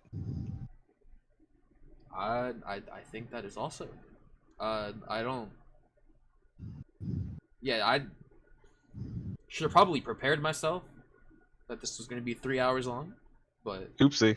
Yeah, I was thinking like an hour and a half, but oops. Whoopsie daisy. That's what the good Lord invented Zins for. A Zin before bed never hurt. That's fucking A right, man. All right. How do we end this? How do we? I should, dude. Why? If you didn't say that, I would have probably just pulled the plug. Like, actually given the fucking Tony. Dude. Man. We can still do it, I guess. It's not the same. All you really got to do it. Yeah, it is. All you got to do is just like end the stream mid-sentence, and then that'll work. Just like in the middle of me talking, just hit the big red end stream button, and then there you go. Plus, I might do more stuff after this. Well, I don't know. Make it special. Oh. Just like, you're being a baby. Hit the big end stream button. Oh my god. All right. Do we have fucking anything else to say? Actually, I don't think we do. No, I don't. Buy me Signalis, and I'll play it. Buy Nick Signalis and he'll play it. It's a great game. Yeah. It's a good game. Fucking. We didn't talk about like inspirations and stuff like musically. I mean, you mentioned End, but like we'll do part 2. We can do a part 2 to this sometime. We'll do a part 2. We'll do a part 2. All right. For now, that's good. He's got a fucking. I don't know. You're gonna probably play Animal Crossing in bed, aren't you? Yeah. I just want you to know the like second and a half of hesitation was beautiful. I might play another. I might play a. I'm head coaching for Pitt right now, and we have to play against West Virginia, so I might do that, but we'll see. I'm also fucking beat, so I might just go to bed. It's true. All right, it's 1:06. Yep. I'm throwing you out. Yep. Doodles. Goodbye. Bye, everyone. Thanks for popping in.